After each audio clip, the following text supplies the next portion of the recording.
Hi guys, and welcome to another episode of the Boxing Coalition. My name is Cam. Joining me tonight we have Chemo and we have Daniel Lim. Hope you guys are safe out there, batten down the hatches and stocked up on loo roll and hand sanitizer. Man, I don't know what batten down the hatches means, but yeah, I'm alright, Cam. It's been a little shaky over here, working from home, no more travel, but yeah, it's good to just take a break at home and just rest up a little bit. But you do eventually start to go a little crazy, and the walls start closing in after a while. But Fuki, can't complain. How are you, Limmy? Pretty cool.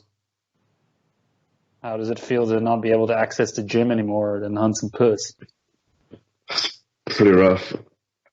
I just have to limit myself to Instagram stalking at this point and hour-long conversations with Karen every single day. Come on, bro, that's the highlight of your day. Yeah, I saw the fight too. Unfortunately, I think it's going to happen for a very long time. Like that South Park episode, we didn't listen. We just did not listen. And I think this is, I don't know, it's going to vary obviously from country to country, but I think this is going to last for a couple of months, in my opinion. That's your scientific assessment? It is. It is. Mm-hmm. What are you doing? I am fine, man. Touch wood. Yeah. Me and my wife are good. Family, everyone seems to be okay. But yeah, very uncertain times. I don't think the British government have handled it very well. But yeah, we just all we can really do is just try and avoid gathering amongst too many people and try and catch something of some motherfuckers, man. So I'm staying home. Nothing new there. I like being home anyway, so that's fine. No more high teas, Cam. It's quite sad. You know, I'm sure we'll pick it back up in the summer. No, of course, man. We'll come back stronger. You know, this is who we are. But good old Boris is not handling the situation well, then, eh? Boris is just a buffoon, bro. A buffoon. I guess he doesn't have a task force set up like the Yanks do over the pond, eh? I mean, they're doing tremendous work. Really, really good. The weird thing is in Netherlands, man, they're actually talking about like spreading it intentionally in a gradual way, to kind of build up group immunity, whatever the fuck that means. But it's causing like mass outrage from everyone. What's your opinion on that? I'm not a fucking scientist. I have no idea. I really don't know, but, I mean, you look at what's happening in Italy right now. There's a lot of people dying, man. Like a lot. So I don't really know. Huh? Very old people in Italy too, right? Yeah, but it's old people everywhere, but the death rate is quite high, man. Like it's, yeah. I don't know if you can really justify that to intentionally spread it. Regardless of whether it's the right thing to do, I think there's just going to be a lot of pushback. So I don't know how Netherlands is dealing with it, but they're kind of going a different direction than most countries. Instead of containing it, they want to just gradually build it out, which is interesting. But even if they gradually build it out, they would still force people to self-lockdown, right? So that is not really my understanding. So the people that have it, obviously, yeah, but they're basically, they don't want to just like, I mean, I'm not a scientist, so I don't know the whole fucking science behind it, but they're basically, Mr. Scientist. Yeah, but basically they're saying like, keeping everybody inside and just waiting it out isn't going to do anything for our society in terms of building up resistance. Now, I don't know how that relates to a vaccine coming out later, but they're saying like you're not going to build up any immunity for it, so we need to kind of gradually let people get exposed to it. That's kind of the argument I'm hearing. I mean, I watched the debate yesterday in the parliament, and that was my only understanding of it. So I really don't know what the long-term purpose of that is, but that's kind of what they're going with, and it's causing a lot of ruckus at the moment. So it's always like people want. Like just the idea from a moral perspective of, I mean, obviously infecting people is not the same as killing somebody or executing someone, but just the idea that somebody does it purposefully versus it happening by chance. It seems like people stray towards the latter. That seems to fly in the face with what China's doing, which is just like self-quarantining at the most maximum level, which is because they're a communist country. They can obviously do that and get away with it, but it seems like they've had pretty good results from that system, even though there's obviously going to be a second wave of infections moving forward. I still think they've done a pretty good job considering how big their population size is. Yeah, exactly. I mean, they're stabilizing right now, and so I don't know. It's a super weird time. I think there's a lot of uncertainty, and I think there's just a lot of unknowns as well. I think a lot of people don't really have an idea on how to combat this also in the long run. Trump clearly does. So I'm in good hands. No, you're in tremendous hands. You have Mike Pence leading the task force, bro. So it's good shit, and they're doing unforeseen tremendous numbers. This is a Chinese disease. Let's just get that. Bro, I watched this video today of this chick in the fucking press conference, and she was like, "Mr. President, do you think Chinese food is a racist term?" And I was like, "What?" Like, you are fucking retarded, man. Yeah. Oh, she was basically trying to justify him calling it a Chinese virus, but justify. She was a 6. Yeah, she was a 6 out of 10 though. So that is really interesting. Yeah. Okay. Anyways, should we try to talk about something more important like boxing? Yeah. Boxing. Well, there's obviously a big impact on the sport and the the architecture in sport. Yeah. But Cam, do you want to talk about some old fights first? Because we always got to do our 6-month recap every time we do a show. You know? Well, I think from the last time we didn't do too badly. Like, this show is only like 2 months apart, so for us recently, that's a quite a good of a distance of time. But let's talk about the main one because there's been so much controversy after it as well. So, Kimo, let's talk about Wilder Fury 2. Oh yeah, man. I mean, it's such a crazy fucking fight. And it's always nice to see somebody, regardless of whether you like him or not.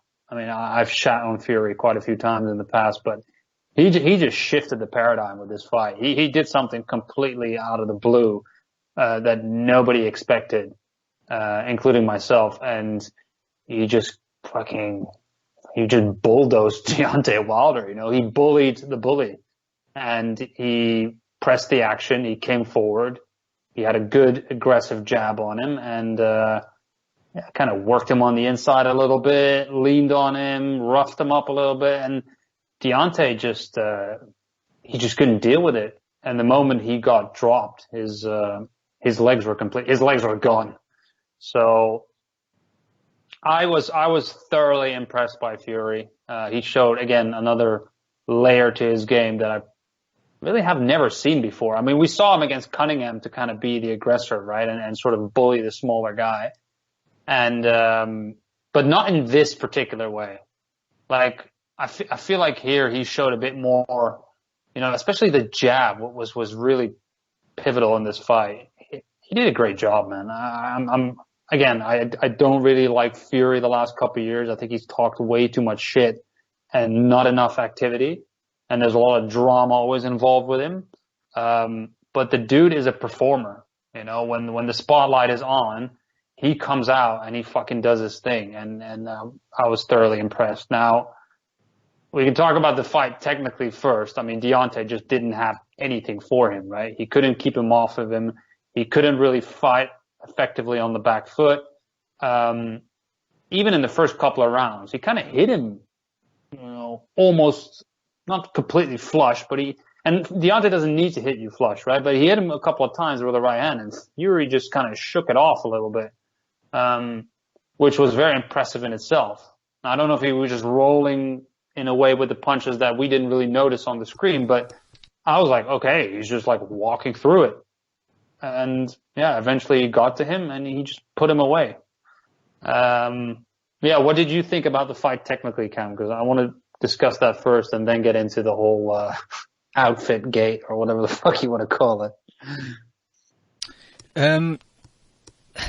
Technically, I was shocked, like, Fury talks so much shit sometimes about he's going to do this and he's going to come and knock someone out, and you're like, yeah, whatever. When he was talking pre-fight during the run-up to the Saturday night, I just thought, yeah, you're not going to do that. You're just doing that to, build up the pay-per-views and all that. But when he actually went out and fucking did that, he took the center of the ring, he was pushing Wilder back. Wilder just seemed in shock himself that, wow, this guy's bullying me, man. He bullied the bully. And yeah, technically, like, Fury's not the best guy either. Like, his straight punches are looped slightly, and his hooks are not really clean, crisp hooks. But yeah, just the barrage of punches and the fact that I think he caught Wilder off guard a bit really just impressed me, man. And like, we'll probably, as you say, get to some other controversy around it, but like, I've shit like you on Fury many a times before, and we end up always giving him his props, man. And yeah, but congratulations to him, man. I actually, in the last show, I had Fury in my prediction to win the fight on points, man. I either thought it's going to be Wilder knockout or Fury points, and I went for Fury points. And for him to, come out and bully the bully and stop him, excellent. What about you, Lemmy? Yeah, I thought the same too. I thought leading up to the fight, I won't talk about the technical stuff too much.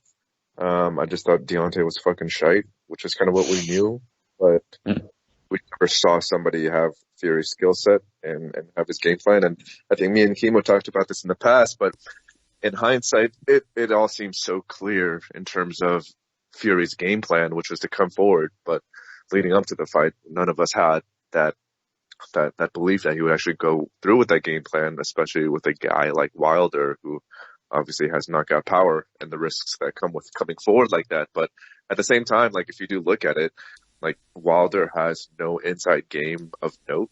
And obviously, if you want to take advantage of that, you do exactly what Fury did. But I was more concerned about just the build up to the fight. Anytime a fighter changes trainers, who by all means seems to have done a great job in that first Fury fight, he gains 30, 35, 40 odd pounds or whatever it is. And then you hear all the stuff leading up to the fight. I heard that he had messed up his ankle, that he had gotten, knocked out in sparring, whatever it was. And I just thought all the cards were stacked against him. So for him to be able to come through in that degree is pretty amazing. And I think, like Kimo said, I think there's certain fighters who are just performers, just certain fighters who just really shine in that kind of spotlight. And I think Tyson is the epitome of that. Has Leon joined, Cam? He has indeed. Leon, are you there, young man? Yeah, I'm here. Can you hear me? Oh, hi, mate. How are you? Hey. Yeah, well, fucking world burning, but we'll have no jobs soon. It'll be. We have more important things to discuss, Leon. Terrifying. Yeah. Anyway. Yep. Cancel your direct debits. Let it burn. What are you talking about? Fury Wilder, mate. Your thoughts? Yeah, well, I thought Wilder. I went with Wilder because I thought he was kind of like the most confident fighter on the planet at this moment, and I thought it would make a real difference. But that was a hell of a performance. Yeah, he's clearly the best heavyweight in the world, and it was perfect, really, wasn't it? Yeah. He got touched once, did he? Early on, pretty flawless, yeah, a couple times. With the right hand both times, right? Yeah, I mean, he definitely got the best chin in heavyweight boxing. 100%. Yeah, I would agree. Because he walked, he obviously got stung a bit, but he walked through everything. And he's such a big dude. Mm-hmm. Wilder just got ragged around, didn't he? Yeah. Just going exactly to your point, Leon, just like the confidence of Wilder compared to everything that I've heard of Fury leading up to the fight, I was like, there's no way Fury can win. For me, like when a fighter puts on that much weight in between fights, obviously that only happens in the heavyweight division, but that's never a good sign to me. Like I've never subscribed to the idea that if you gain weight, that somehow helps in your punch resistance. But what the fuck do I know? But you got to be fair to Deontay Wilder. He's had a good track record of finding ways to win. Like recently, in his hardest fights, he's come through adversity and found a way to win. And I just thought that giving him this kind of level of confidence that he would find a way to land. But he did land, and that was the big issue. Like Fury was coming forward, then he landed, and then Fury kept on coming forward. And yeah, Fury was right that I don't think he's a bully, but once he'd seen his weapon fail, it was where do you go, and just evaporated. Yeah.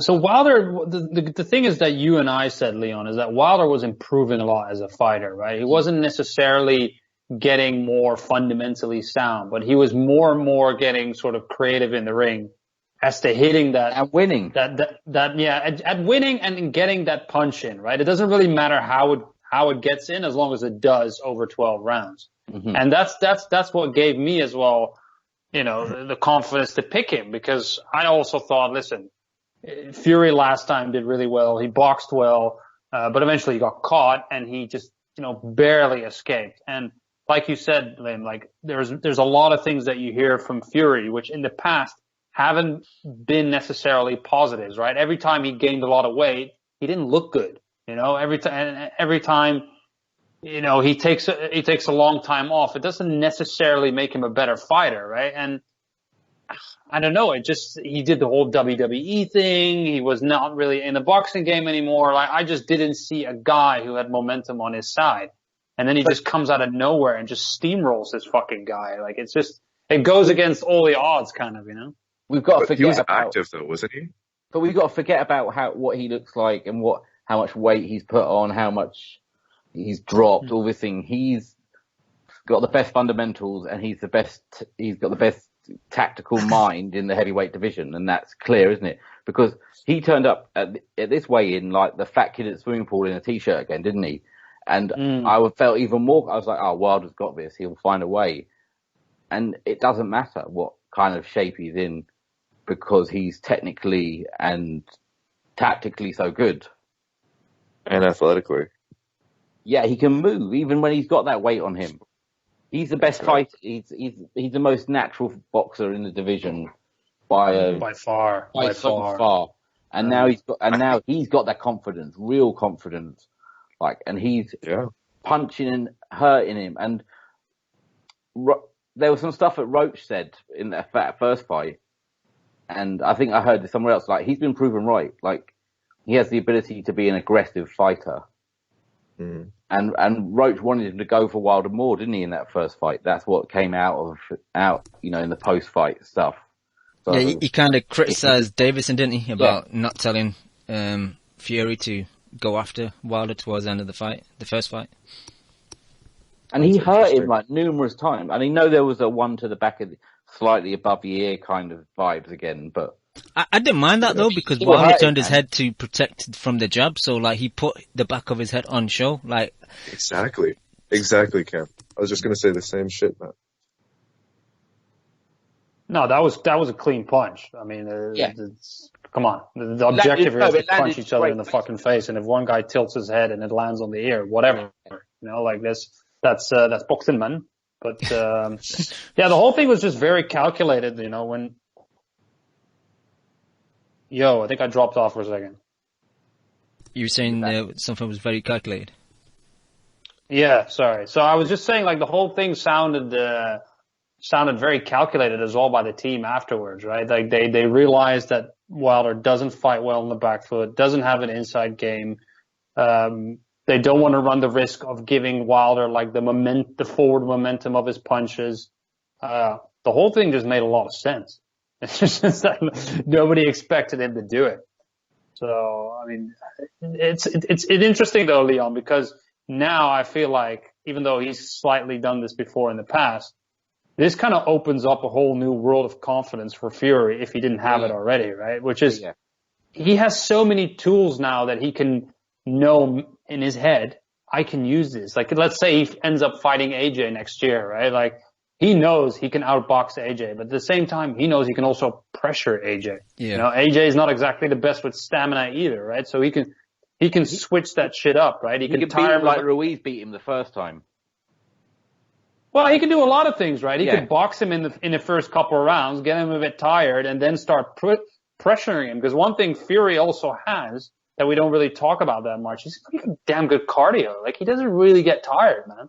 And that's all because of his fluidity, right? He doesn't force any punches. Everything that he does is very natural. He's a really, really naturally gifted boxer.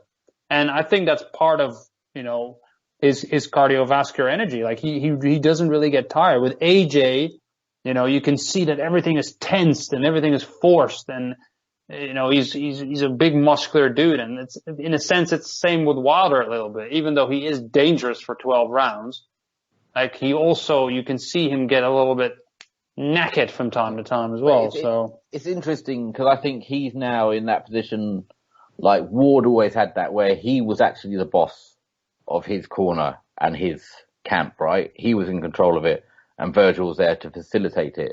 I just think it was really interesting, a couple of interviews I listened to about the, you know, going to the Kronk and the people he worked with.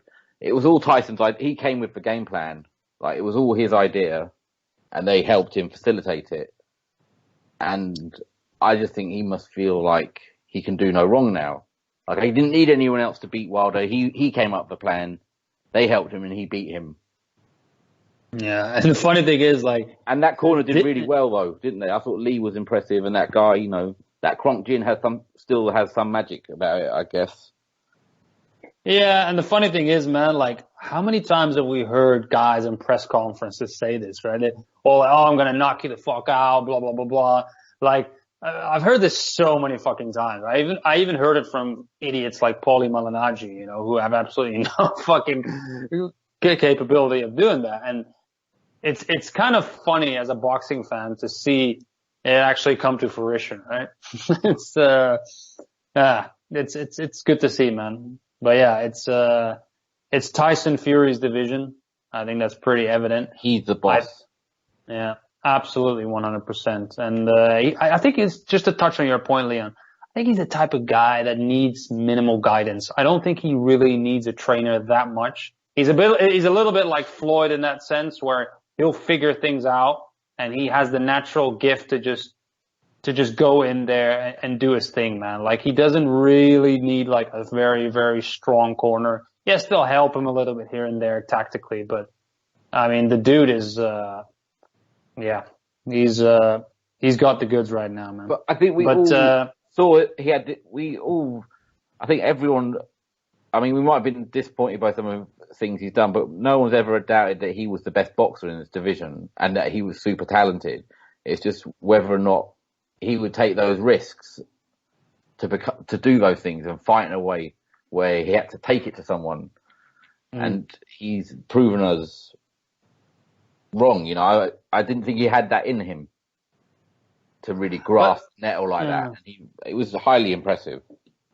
So one thing I always criticize certain fighters for, right, is it's very, I wouldn't say easy, but it's more convenient to be a quote unquote boxer and to always be on the defensive, right? Because you don't have to do a lot of transitioning to offense while you're doing it. This is why I really, really don't give guys like Erislandy Lara that much credit. Because they're telling their narrative before they get in the ring, right? They're telling their narrative, and there's it's very one-dimensional. If I'm doing this, I'm winning. Is that bullshit? Yeah. No, but not only that, it's very one-dimensional. And this is why I always differentiate between a guy like Erislandy Lara or a guy like Juan Manuel Marquez, right? The champ is here! Who was defensive. Sorry, that was me. But, yeah, fucking bum.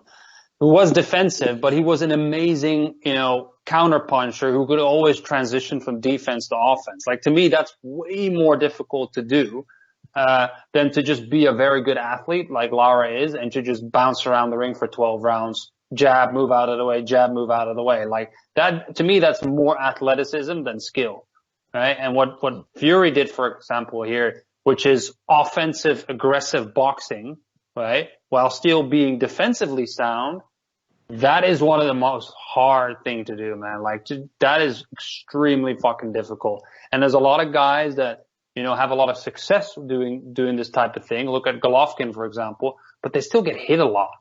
And here Fury just had a almost flawless performance. So, yeah, excellent stuff, I don't man. know. I like as much props as I give Fury though, I think that punch that landed on the temple changed the dynamic of that fight so much that I actually think Fury didn't fight all that clean of a fight afterwards. Like, not clean as in being dirty, but just technically. But also at the same time, I can't criticize Fury that much because I think what Fury thought was, I fucked this guy up so bad right now that I really don't need to be that cautious with what I'm putting out there.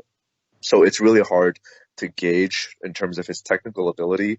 But even then, it doesn't matter because, like you guys just said, like I thought before the Wilder fight that Fury was the best heavyweight in the division, despite the fact that I picked Wilder in the fight, just because I think against a guy like Wilder, you have to be so perfect, especially if you're going to give him a rematch. But I just feel like that's what makes boxing so unique, is that there's one shot that could just change the entire outcome of the fight. And it was almost kind of lucky in a sense because, like Cam said, it was because Wilder placed himself in that vulnerable position that he got that punch landed on his temple.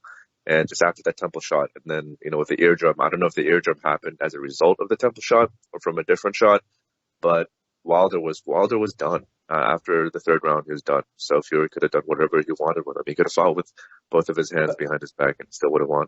But the thing is, he at least had the awareness to know that's what was happening in front of him and not be defensive and go, right, this guy's here. Like, I can do what I like now and actually do it. Because I feel like old Fury might have stepped off him a bit, but this guy smelt it and went for it. And I mean, licked it. It's good to see. You know what I thought was so surprising as well in the fight? Like, Deontay Wilder's face, man. Like, he looked half the time like he saw a fucking ghost. You know what I mean? Like, he looked so, I don't know, in distress, man, the whole fight. Yeah. And I think, but just quickly on that damn point about him getting a bit sloppy, I just think it wasn't so much. He was still landing, so he was still boxing really well. He just took a few more risks. Do you not think? Yeah, I think that's kind of, I don't know if I conveyed it the right way, but I think that's kind of what I was trying to say, is that Fury had the intelligence and the wherewithal, right, to know that he was fighting with, kind of playing with food at that point. But you can't take away the credit for him putting Deontay in that position, obviously. So, but do you guys want to talk about all the bullshit afterwards? Just my 2 cents. I've never seen fans of a fighter take a loss worse than Wilder's fanboys. It's pretty sick, actually. Like, I've never understood the idea that if you're a fan of Wilder, presumably you should be a fan of boxing to some extent. And to have that little knowledge of boxing and to not be able to give credit to the other guy is just fucking sickening to me. I didn't hear any of this stuff. Was it his fans or was it more his own team? I didn't really. I mean, even our good friends at TBV, they kind of just admitted defeat, and they're like the biggest cheerleaders. I think you can't separate the two because they're the ones who defended the excuses after the fact. Oh, what? Having a heavy Transformer costume on? The gloves. They're complaining about Fury's gloves being a little bit loose. Worse? Was that worse than my ring walk uniform outfit? Lost me the fight is worse than the little toe. So hard to say. They're both up there. Worse than the toe, man. They're both up there. Wait, what's the little toe? I'm sorry, I don't. David Hayes, he lost to Vlad because of the little toe. And he stood up on the table, remember? Oh, okay. And I think the Wilder one is a little bit worse, Leon, because of the sheer stupidity involved in it. I've had this conversation with Cam, and if you're going to buy one of those Transformer suits for $60,000, and you don't have spending the money like that as well. Yeah, and just to not try the thing on and walk around your room for a little bit to get adjusted to it is just mind-boggling to me. On Transformer note, I've got to go. I've got work to do. Good to see you all, and speak to you again soon. Okay. Thanks for jumping on, Leon. Sorry about that, guys. All right, see you later. Bye. Bye. Take it easy. Guys, before we get into some of these other stuff that's gone on, Hamid in the YouTube chat, just for people listening, we will be live on YouTube going forward, so if you want to participate in questions and stuff and just have some banter in the YouTube chat, definitely do that. There's links on our Twitter page, or you just go to our YouTube page. But Hamid asked the panel, let me try to find a question. Do you guys now think Joshua would have beaten Wilder? It's such a difficult question to answer because, hindsight's a wonderful thing. Which version of Joshua? Like the Joshua before Ruiz 2 or after Ruiz 2? Exactly, that's the thing. There's so many variables. I still don't think Joshua would have beaten Wilder, to be honest. Me too. I agree. I would agree. He just doesn't have that aggression to get on the inside and just to fight like Fury did. And if he's to fight in that distance, you'd have to think that Wilder would catch him with a clean shot. And we know Joshua's not got the best chin, so most likely I think Wilder would have stopped Joshua. 100%, man. Well, Joshua is nowhere near the defensive mastermind that Fury is. He would have gotten caught. But at the same time, Wilder could also be caught by AJ, right? So I'd probably pick Wilder, but in that fight, I think is just a shootout, and it's a shootout that Wilder probably would win. But you can never count AJ out against somebody like Wilder, and he would outweigh him substantially as well, right? So a good clean right hand from AJ could also do a shit ton of damage. I still want that fight though, man. I like that fight because I know it's just going to be a tear up. I think we'll still get it. I don't think we'll get it. You don't? Why not? I just think both their respective promoters think of their fighters as such high commodities, even after a loss. So let's say Joshua loses to Fury. I think both of their respective managers have such big egos, and again, they just think of their fighters as just such clear A-sides that they can't think of the idea of making like a Khan versus a Kelbrook type of fight, which is also another fight that clearly should have happened, but I think for similar kind of ego, tensions and things like that, that's just not going to happen. But I don't really mind, because I think as long as we get Fury versus AJ, we'll have a clear enough picture of kind of like this era and where each fighter stacks up respectively that I'd be okay with it. Even though I'd obviously want to see it. Yeah. All right. Let's get into some more. Anyways, did Hamed donate for the super chat? Because just for our listeners, we're not going to take any questions unless you donate at least $10. He actually can't, because I think to donate you have to have over 1,000 subscribers, and I think we're on the 750 mark. So. Thanks for giving us an L. Thanks for letting me explain that we're on an L there, Lynn. Cheers. It's okay. We still have more subscribers than Matt Hunter's channel, I think.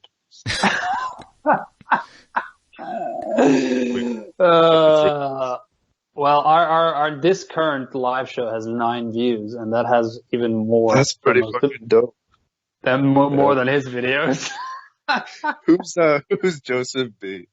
That's Joseph Benavidez, bro. It's Joey B. Oh shit! I hope you. I wish a speedy recovery with your leg, Joseph. Cam. Now that we're back on live chat, I think it's only a matter of time before our cult hero classics make a return, like Host Slayer Dwyer. You know what I'm saying? Yeah, that's me. That was me. I know it is, fag. I was like 4 different people. I was Host Slayer Dwyer. I was Steve Kim. That was a lot of people. I think you were probably the whole chat. Pretty much, yeah. Most likely. I had my Chinese bots doing some work, but unfortunately, because of the Chinese flu, well, that's not possible anymore. By the way, Cam, sorry, I'll refrain from using profanities because I don't want to get us banned from YouTube. We might get some woke guy report us. So I do apologize for that, sincerely. It's all Some right. social justice warriors. Yeah, for sure. I'm gonna hit that for sure. For sure. All right, let's get back to some of this controversy. What was your thoughts on this glove business? Because I've seen various videos. I've seen one with Steve Cunningham. I've seen one with Ishii Smith where they were giving their 2 cents and stuff. And I've seen pictures of Fury's gloves during the fight. And I do kind of see the argument. I just wanted to see if you've read or seen anything about it and what's your opinion if you have. What I actually haven't, I'm not that privy to it, to tell you the truth, but is the basic idea that his gloves were a little bit loose, so thus a little bit a little bit longer than they should have been? Yeah, basically his hand was slid back, so it wasn't in the knuckle part of the glove. So the saying is when he was kind of slap punching, he was basically punching with the fingertips and the knuckle part of the hand, because it was lower in the glove. It is more where the laces are.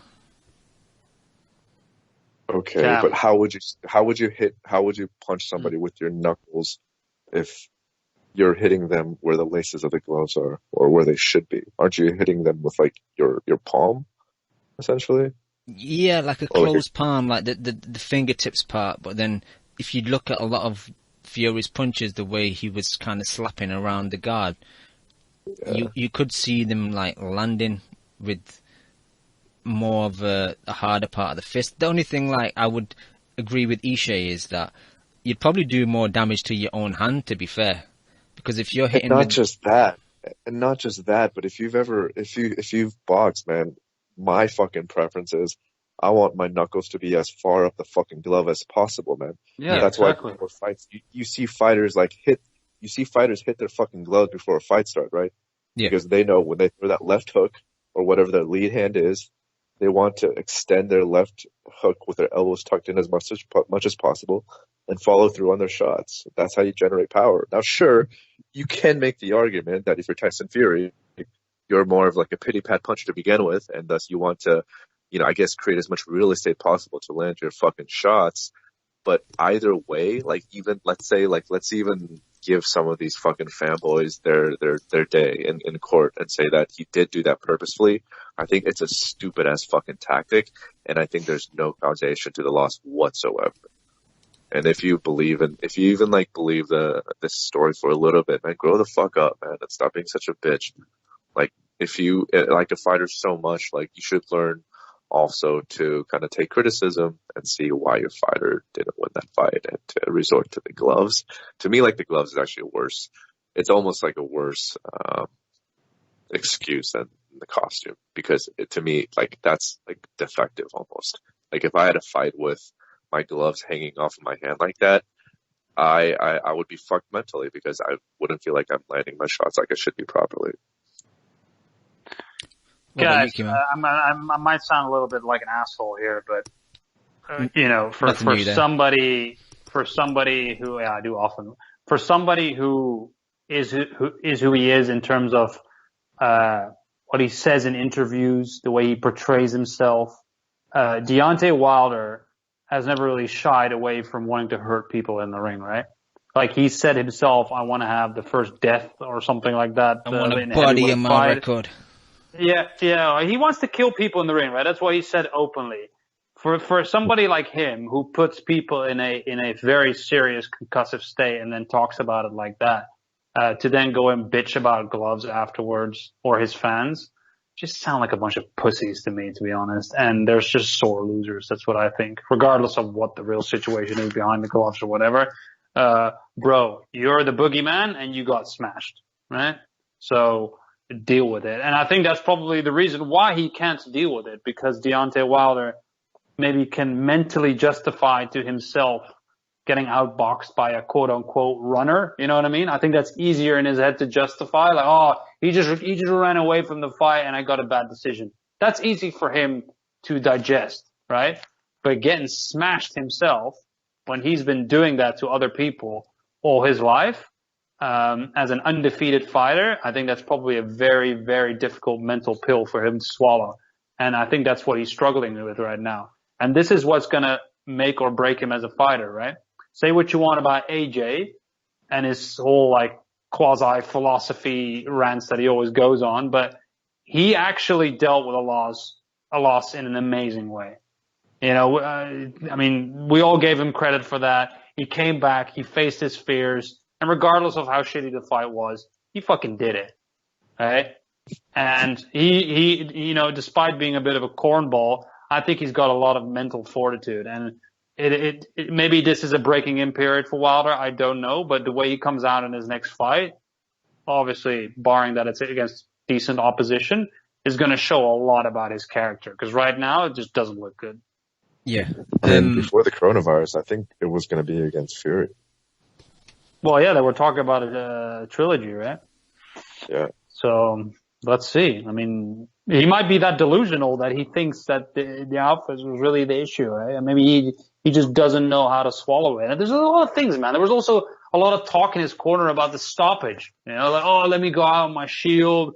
And the corner was bitching about it as well. Like, oh no, hang on. His corner bailed him out. Sorry. It was him who argued that, right? He said, like, I'm willing to die in there. And yeah, it was him. Sorry. It was him and his fucking Planet Fitness, 24-hour fitness, LA Fitness, Zumba instructor, fucking trainer that was talking shit to Mark Brilliant, who was an Olympic level boxer.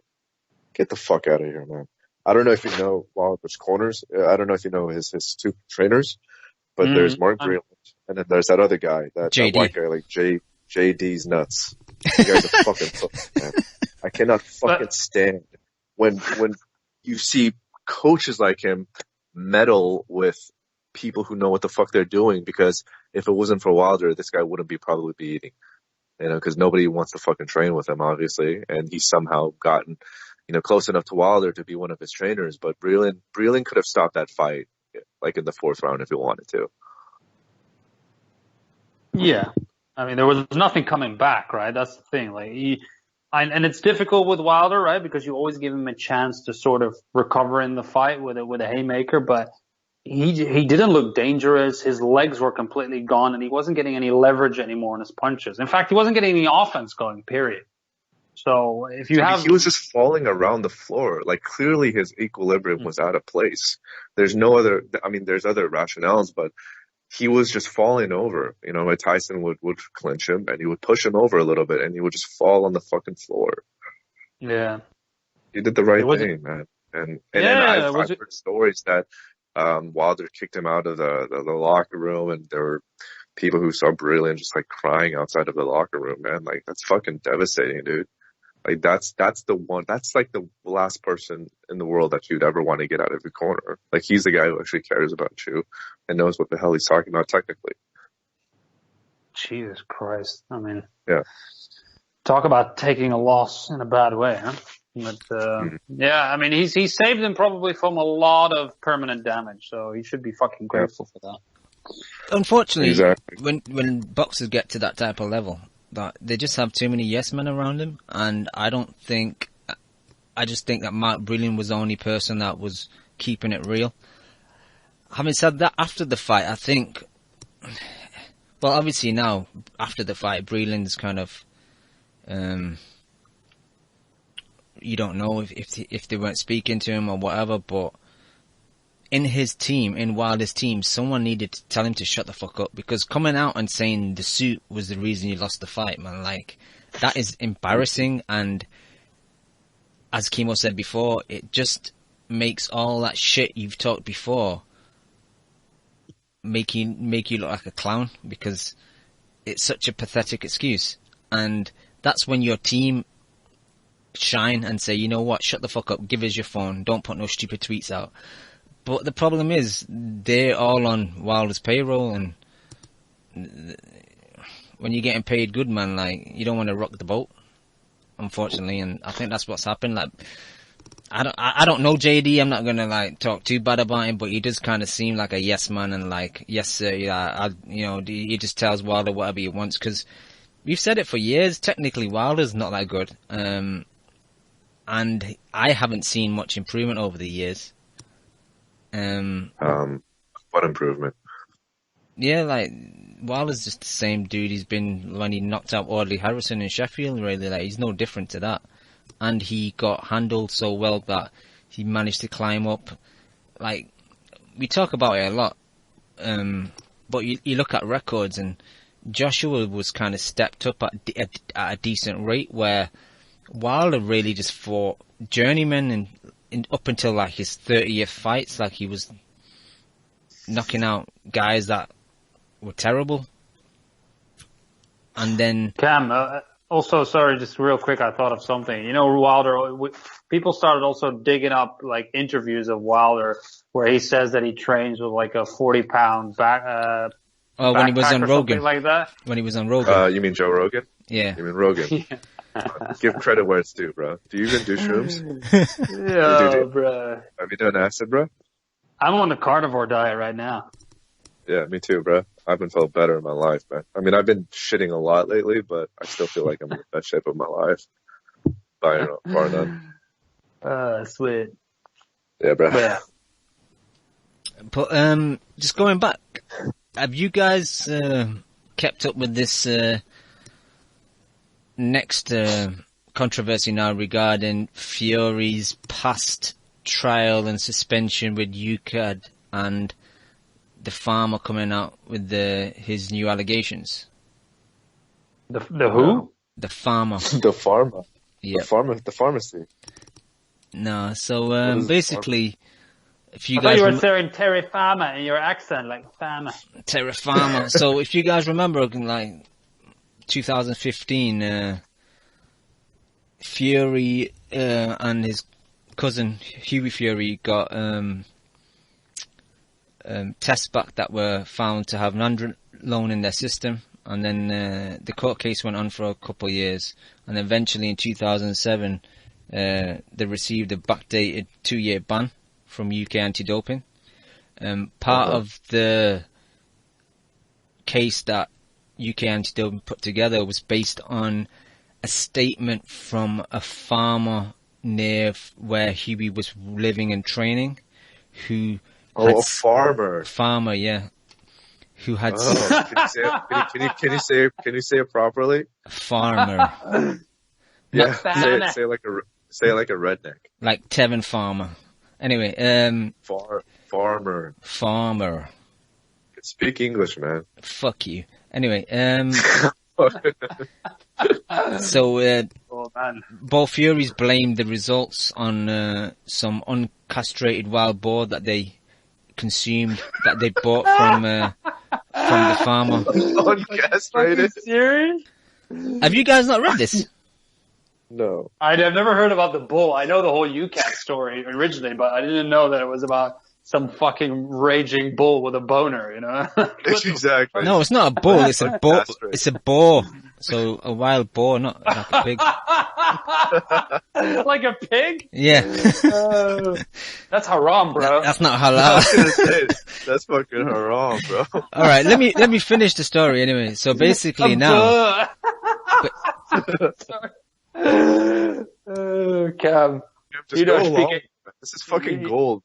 You don't speak English. Go ahead. So basically now this farmer has come out and said that he was offered £25,000 to make a statement to UK anti-doping that he provided this meat to the team of Fury, and now he says that he didn't get paid, so he's gone to the newspapers and said basically I lied to UK anti-doping.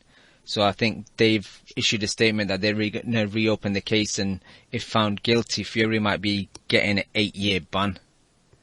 So, but wasn't Fury convicted regardless? Like, did they buy the farmer's justification? I'm not sure. Because that's just more foul play. And please correct me if I'm wrong, but in that case that happened however many years ago, if he was still considered guilty and the court or whatever the equivalent is didn't buy the farmer's story, then what difference does it make? That's a good point, and you're in the legal trade, so you kind of got me there. I'm just stating what's in the news at the moment. I don't really know too much about the legal side. Cam, do you know? Because obviously here in the States, like if you get banned from like the Vegas's like doping committee or whatever it is, like you probably can't fight in other states as well, just because like each state tends to abide by the ruling in other states. Do you know what it's like for the UCAD and like for the US? Like would Fury still be able to fight in those 8 years here in the States if he were to get that conviction? I think when you get banned, I'm not sure with UK anti-doping. I think it depends if the boxing organization within that state will take it on board, the information. I think it's solely down to them. So, it all depends. Yeah. It's like when I people. think it'll be fine in the US, bro. I mean, usually, in the US, you'll see like some states will follow each other, or sometimes they won't, right? Some are more lenient with this shit than others. If you like can't find in New York, then you might as well just go to Texas or something because they'll clear your ass easily, right? I don't think really anybody gives a shit about UCAD in the US. That's what I think. Yeah.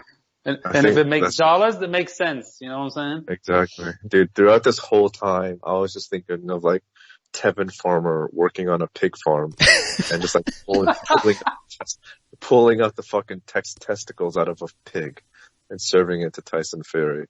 Oh my God, what a story, man. I think that says more about your crazy mind. I think that says more about your English, but but going back, and then also going back to it then, like, what is this farmer doing then? He's pretty much saying that he's admitting to lying to UCAD. Yep. Right? Because I just don't get it. Like, did he have uncastrated boars to begin with or not? I don't know.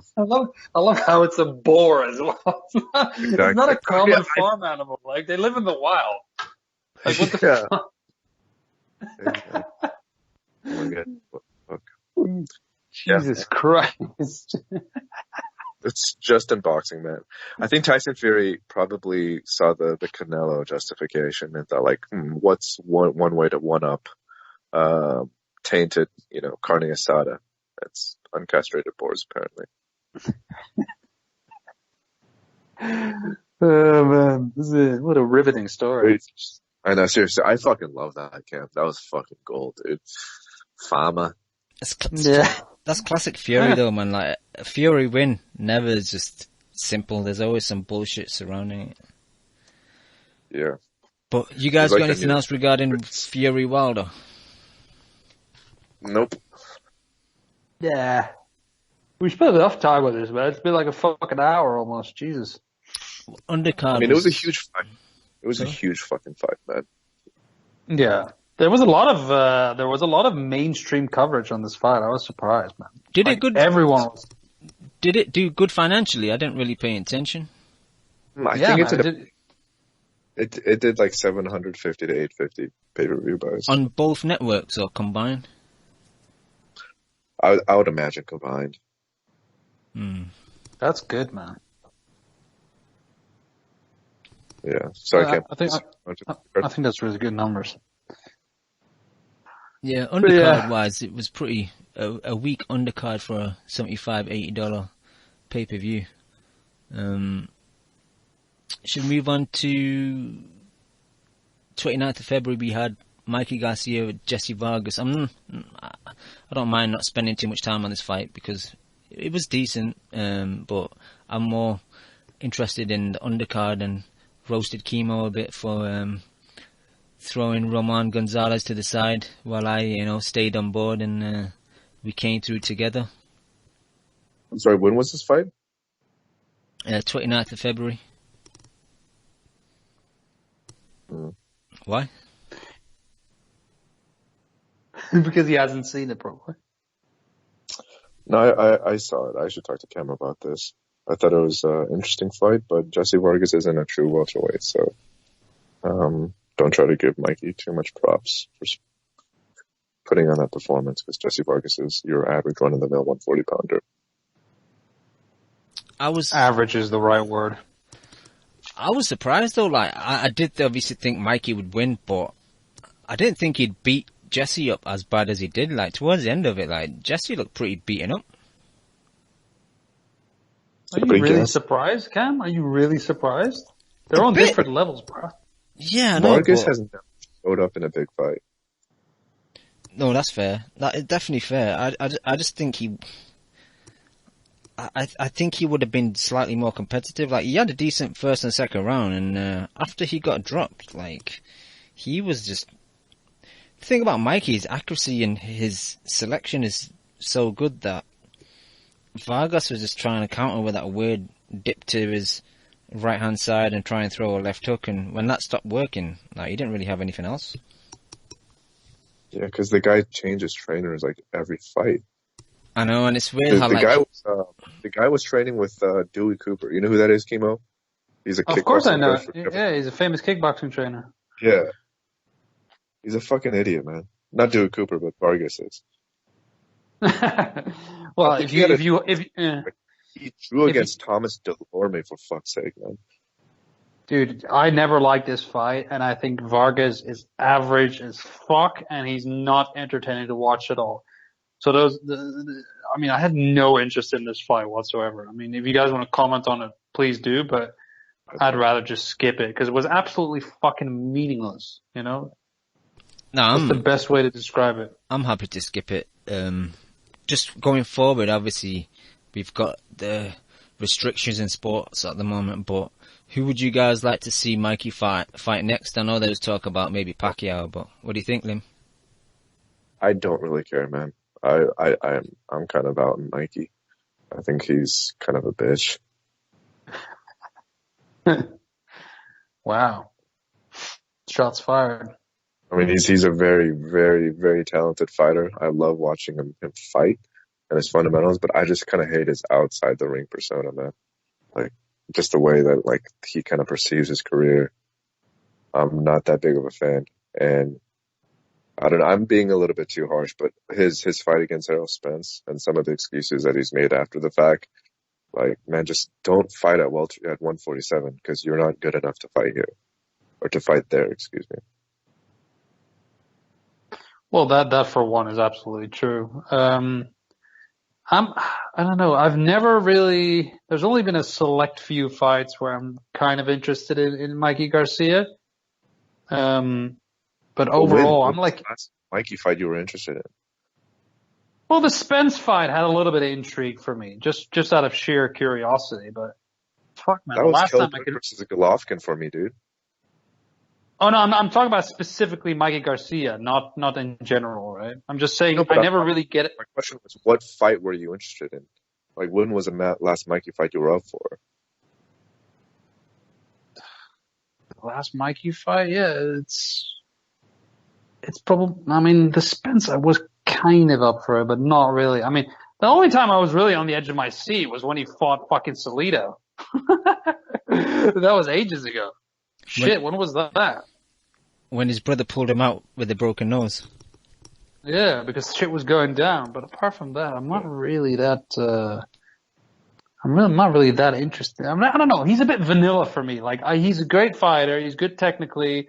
He had some interesting knockouts, obviously, but I never really get excited for Mikey Garcia. There's just something about him that rubs me the wrong way. I don't know what it is. And you know what though? You know what really bothers me, Kimo? Like, and we need to talk about this more. Like, this guy had the audacity to write the 6-letter F word on one of his friends on his forehead, and he posted it on Instagram.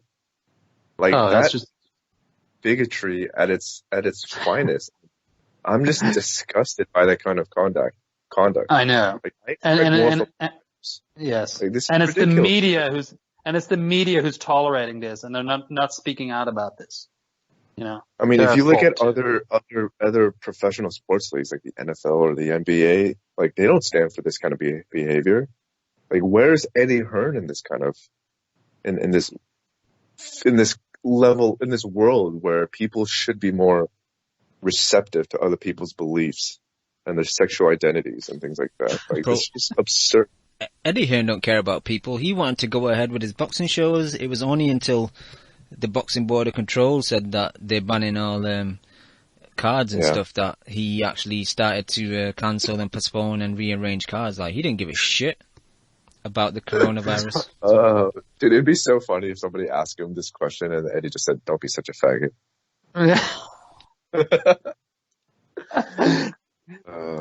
But it is true though, Cam. I mean, it's part of the problem. You know, it really is. It's such bigotry though, man. Jesus All right, Christ. Kimo, you're on the grill now. Why did you pick against our boy Roman Chocolatito Gonzalez? Look, man, I don't know why you're fucking grinding me for this, because all odds were stacked against him, man. He's facing a younger guy who obviously isn't that good, but I mean, Choco physically, even when you look at him in this fight, he looked like he just woke up out of bed. You know, like he doesn't look that good anymore, man. Like he looks fleshy. His hair's all over the place. Like he just looks tired. Like he just went on a binge last night. Like he just smoked some with Abe. Yeah, like he just went on a fucking weed fucking fest with Abe, and then he comes out and he just beats the shit out of Caliafai. Like you wouldn't have predicted that shit, man.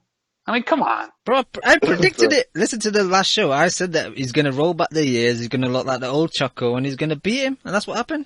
Yeah, but Cam, there's a few people in life that you hate, and I suspect that Yafai is one of them. And I think you picked with hate.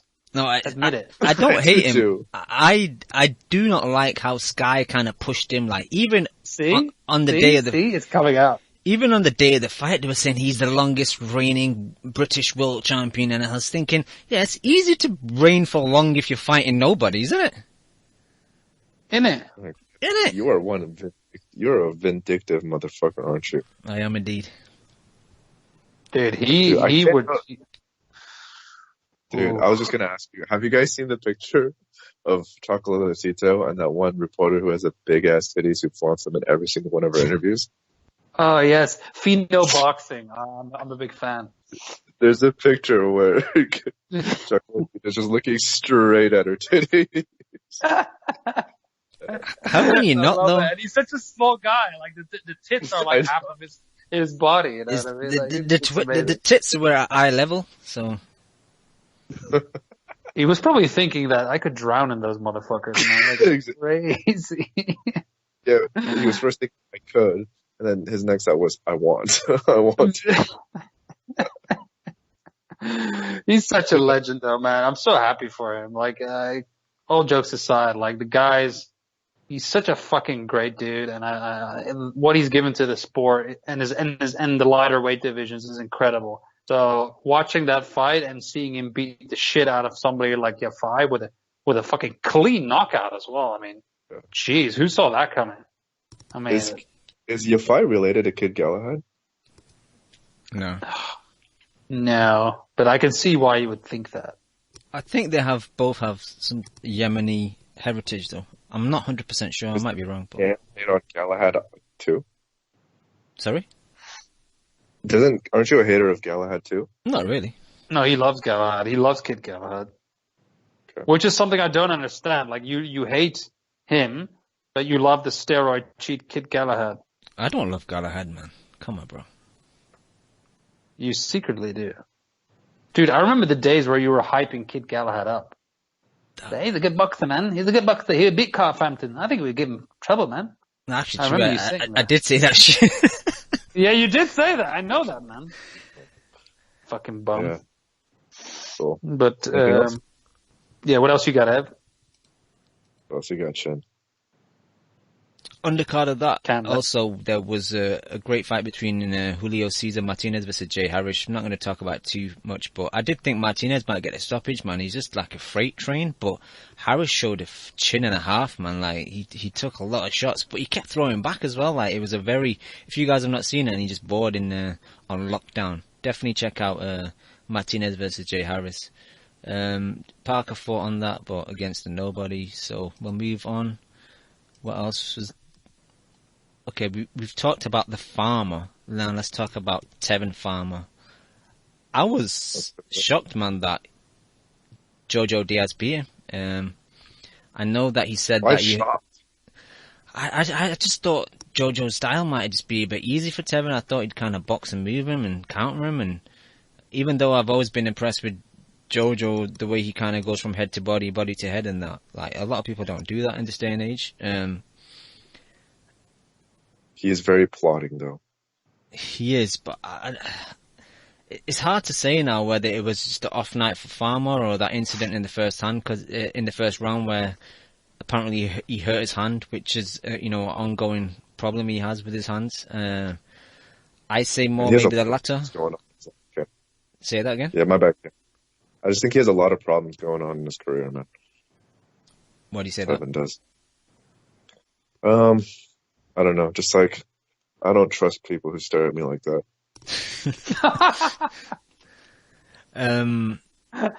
Yeah, I just think that the hand thing, especially being so early in the fight in the first round, but Jojo, man, he suffered that cut. I don't know which round it was in, but that cut was horrific, man. Tell me again, Cam, how was the cut? The cut was horrific, bro. I feel so good right now. But yeah, dude, Jojo just won because of his sweet hair, bro. Fucking love that look on him. I'm cereal right now. But man, I don't know why you would think like, that Tevin Farmer would like text that ass. Yeah. That dude sucks balls, dude. Like, come on. He doesn't suck balls. But he's nowhere near as good as the guy that Gary Russell. So I thought it was going to be a competitive fight. Yeah. What else you got?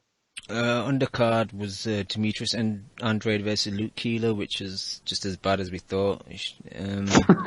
There was a good fight, Daniel Roman versus Murijan Akhmadaliev.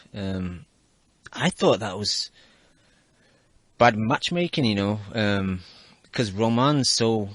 I know he's had a loss before that fight, but he's very well schooled. He's a very solid fighter, and I thought Akhmadaliev in his 8th fight to fight for a world title against such a decent belt holder, I think that was maybe asked too much, but he did very well, man. He kind of beat Roman up at times in the fight.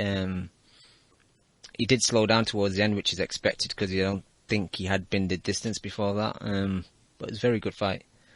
And that's about it for that card. That was the one on the Super Bowl week where it was a midweek card, and it had a YouTuber on it. So that side of boxing, man, I'm not happy with, man, how these YouTubers are getting so much press and so much attention, and the boxers that have fucking grinded most of their lives, trying to get up there, just get overshadowed. Because I think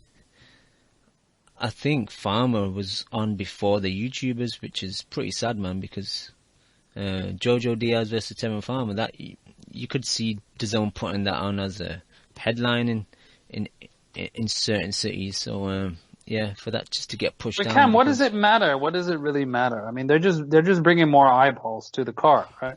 Are you taking just piss? To play devil's advocate? Well, no, honestly, just playing devil's advocate. Like, what the fuck does it matter? Are you saying it out of some like purist point of view where you only want to watch real professional athletes? I get that argument, but for them to be like on an undercard of a celebrity fight, like they're just pulling in more eyeballs, dude. It's simple, right?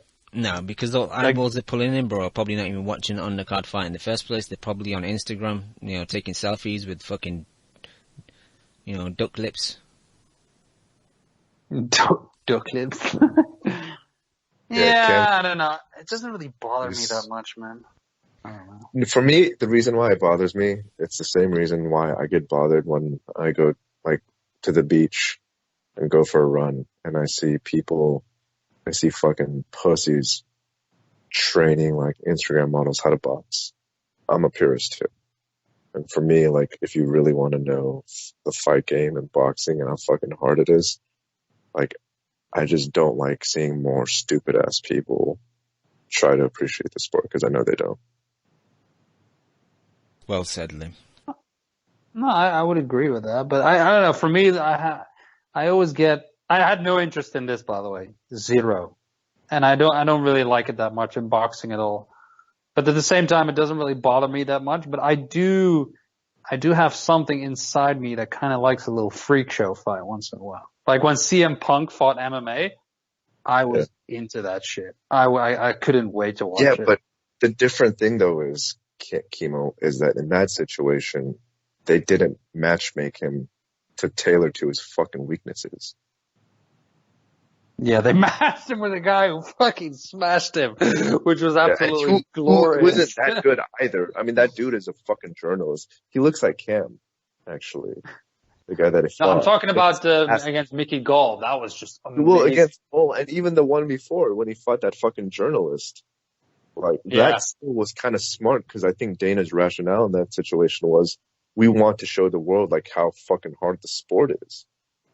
And that would be cool if they put in, like, one of these YouTube celebrities against a fucking, like, you know, like a 4-3 fighter, you know? But they're not. And I think for me, it's more of the issue of it's YouTube celebrities, man. So it's two reasons why I fucking hate it so much is, one, they don't know how to box. And secondly, I fucking hate how these people are making millions of dollars for being fucking annoying motherfuckers. Yep. I hate it. Agreed. And that is another thing in itself, though. Follow them too, man. They're fucking idiots, dude. Like, if you watch their vlogs, like, and like you're a friend of the shows, and just fuck off, man. Go follow up with. I fucking hate people like that. It's ridiculous. There's people out here like friends of me, you know, and they're working their fucking asses off, you know. And you're making YouTube videos of your stupid ass fucking life, and you have a bunch of retarded ass people who are dumb as you are, and thus you're making money off of that shit. Like, get the fuck out of here, dude. You know what I've realized a lot, though? I don't know about what you guys think of this, but I realize a lot of their popularity is with children, right? Yes. Like, some of my cousins and stuff, like, I'll see them sitting with a tablet, right? And they'll watch I don't even know who these people are. They'll watch some fucking 16-year-old dude making noises in front of a microphone, like some weird ass fucking, you know, nonsense, like PewDiePie or whatever. And then I just sit next to them, right? And they're little kids. And I look at like 5 million subscribers, and I'm like, what? like I just don't understand my nephew watches people on YouTube playing video games. So he's watching other people play video games. Like, motherfucker, why don't you just pick up your fucking Xbox? You have a PS4. You have a Nintendo Switch. Just go fucking play yourself. What the fuck are you doing? Yeah, no. It's a crazy ass new generation, man. It's really strange what people find entertainment these days. For the longest time, like, I always thought, you know, it was always a generational thing, and the older generation always just shat on the younger generation, but it's all cyclical. But I actually feel like this generation is actually a little bit more retarded. I do. Like, TikTok, for example, dude. Like, you know what TikTok is? Yeah. I want to violently murder people that do that, by the way. But yeah, that's it. Bro. Oh my god, it's cringy, dog. Like, for the coronavirus, I saw some, like, not elderly lady. She was actually pretty hot, but she was, like, in her 40s, clearly. And I was just at a bar, and she was videotaping herself doing TikTok shit. Did you want to intervene and tell her off? No, I thought it was Venice Bay for a second, but after a second look, it wasn't. Anyways, that's just a rant for me, but I hate that shit, bro. Especially living in LA. Like, you see people making, like, thousands and thousands of dollars a month just posting some stupid ass shit on Instagram, dude. It's cringe. I fully agree with you on the disease that is social media. I really agree with that. But something that stays in the back of my mind, and again, I don't condone this whole, like, fucking whatever these assholes are called, boxing in a ring. But boxing doesn't really, like, with boxing I find a little bit of an exception, because they do bring a lot of bullshit upon themselves, right? Like, the industry is always self-sabotaged, right? We never really, like, and I say we as if I'm part of it, but we never really get our shit together. Right? So when somebody that does, right, and puts together an event and makes a shitload of money off of it, there is a part of me that thinks, like, yeah, okay, these guys are quote unquote retards, right? But they are doing something which, for example, a lot of idiots like Errol Spence and Terence Crawford are not fucking doing. So there is a way when I hear a lot of fans bitching about it, right? And maybe they're in their right, I get it. But there is a way that I think, like, you know what, with boxing, like, I just treat it a little bit differently in my head. Like, for example, with MMA, like, I know I'm gonna get to see the best fight the best. So if there's some celebrity bullshit fight, I get why people are a little bit more justified in their anger, because it's like, oh, the main event, you know, of a competent bout might get pushed to the co-main event because of a showcase freak show fight, right? And I think, yeah, okay, you know, we're pushing down quality here. But to claim, for example, I'm sorry, Cam, that like Kevin Farmer versus Jojo Diaz is a fantastic, like, no, bro, like, okay, it's a decent fight. I watched it, but it's not something that I get like super fucking excited about, right? There's still a lot of fights in boxing that are not getting made. And frankly, you know, it's still bullshit to me, right? So I don't know. I just, with boxing, I always treat it a little bit different because we simply don't have our fucking act together, and I don't think we ever will. But yeah, that's my 2 cents. Yeah, no, I see that logic too. It's kind of like, you know, we've already built this really shitty infrastructure, and therefore the shit that comes piling on afterwards, you know, how much can you really complain? I think my only counter to that is it's a different kind of shit. So like, obviously, when you open the floodgates, shit like this is going to happen, but I just don't want like the wrong type of things. Like matchmaking, for example, like shitty fights, I can somewhat swallow, but when it's just something that's entirely foreign like this, I'm a little bit less receptive. But at the same time, it's all a purist argument at the end of the day, because financially and economically speaking, I'm sure it makes a ton of sense. I mean, it did. Eddie Hearn, I think Eddie Hearn's a pretty bright guy. So I think he knows what the fuck he's doing. And he openly admitted it, right? He said, I thought it was retarded at first too. And then I saw the numbers and I was like, cha-ching, you know, and it had a fucking million pay-per-view buys. So, you know, there you go. Eddie loves a pound note. Yeah. Yeah, I mean, he at least one thing you can say about Eddie, you could talk a lot of shit about him. He was very transparent about this. He said, I changed my mind because of the fucking money. That's it. You know, like, he never claimed to be, you know, for it to be some sort of legit boxing match, because it wasn't, right? Yeah, but bro, what other option did you have? If you're really upset, Cam, and if you see one of the Instagram influencers on the street, just go punch him in the face. Yeah, maybe I'll try that next time. But to your point, Kimo, what option did he have? Like, once you've disrespected something, like, it's hard to go back on it without just being, like, blatantly honest. So, what are you giving him credit for? I'm not giving him credit that much. I'm just saying he was honest about it. Like, people can say, like, oh, he's a fucking money grabbing whatever it is. Well, yeah, he's a promoter.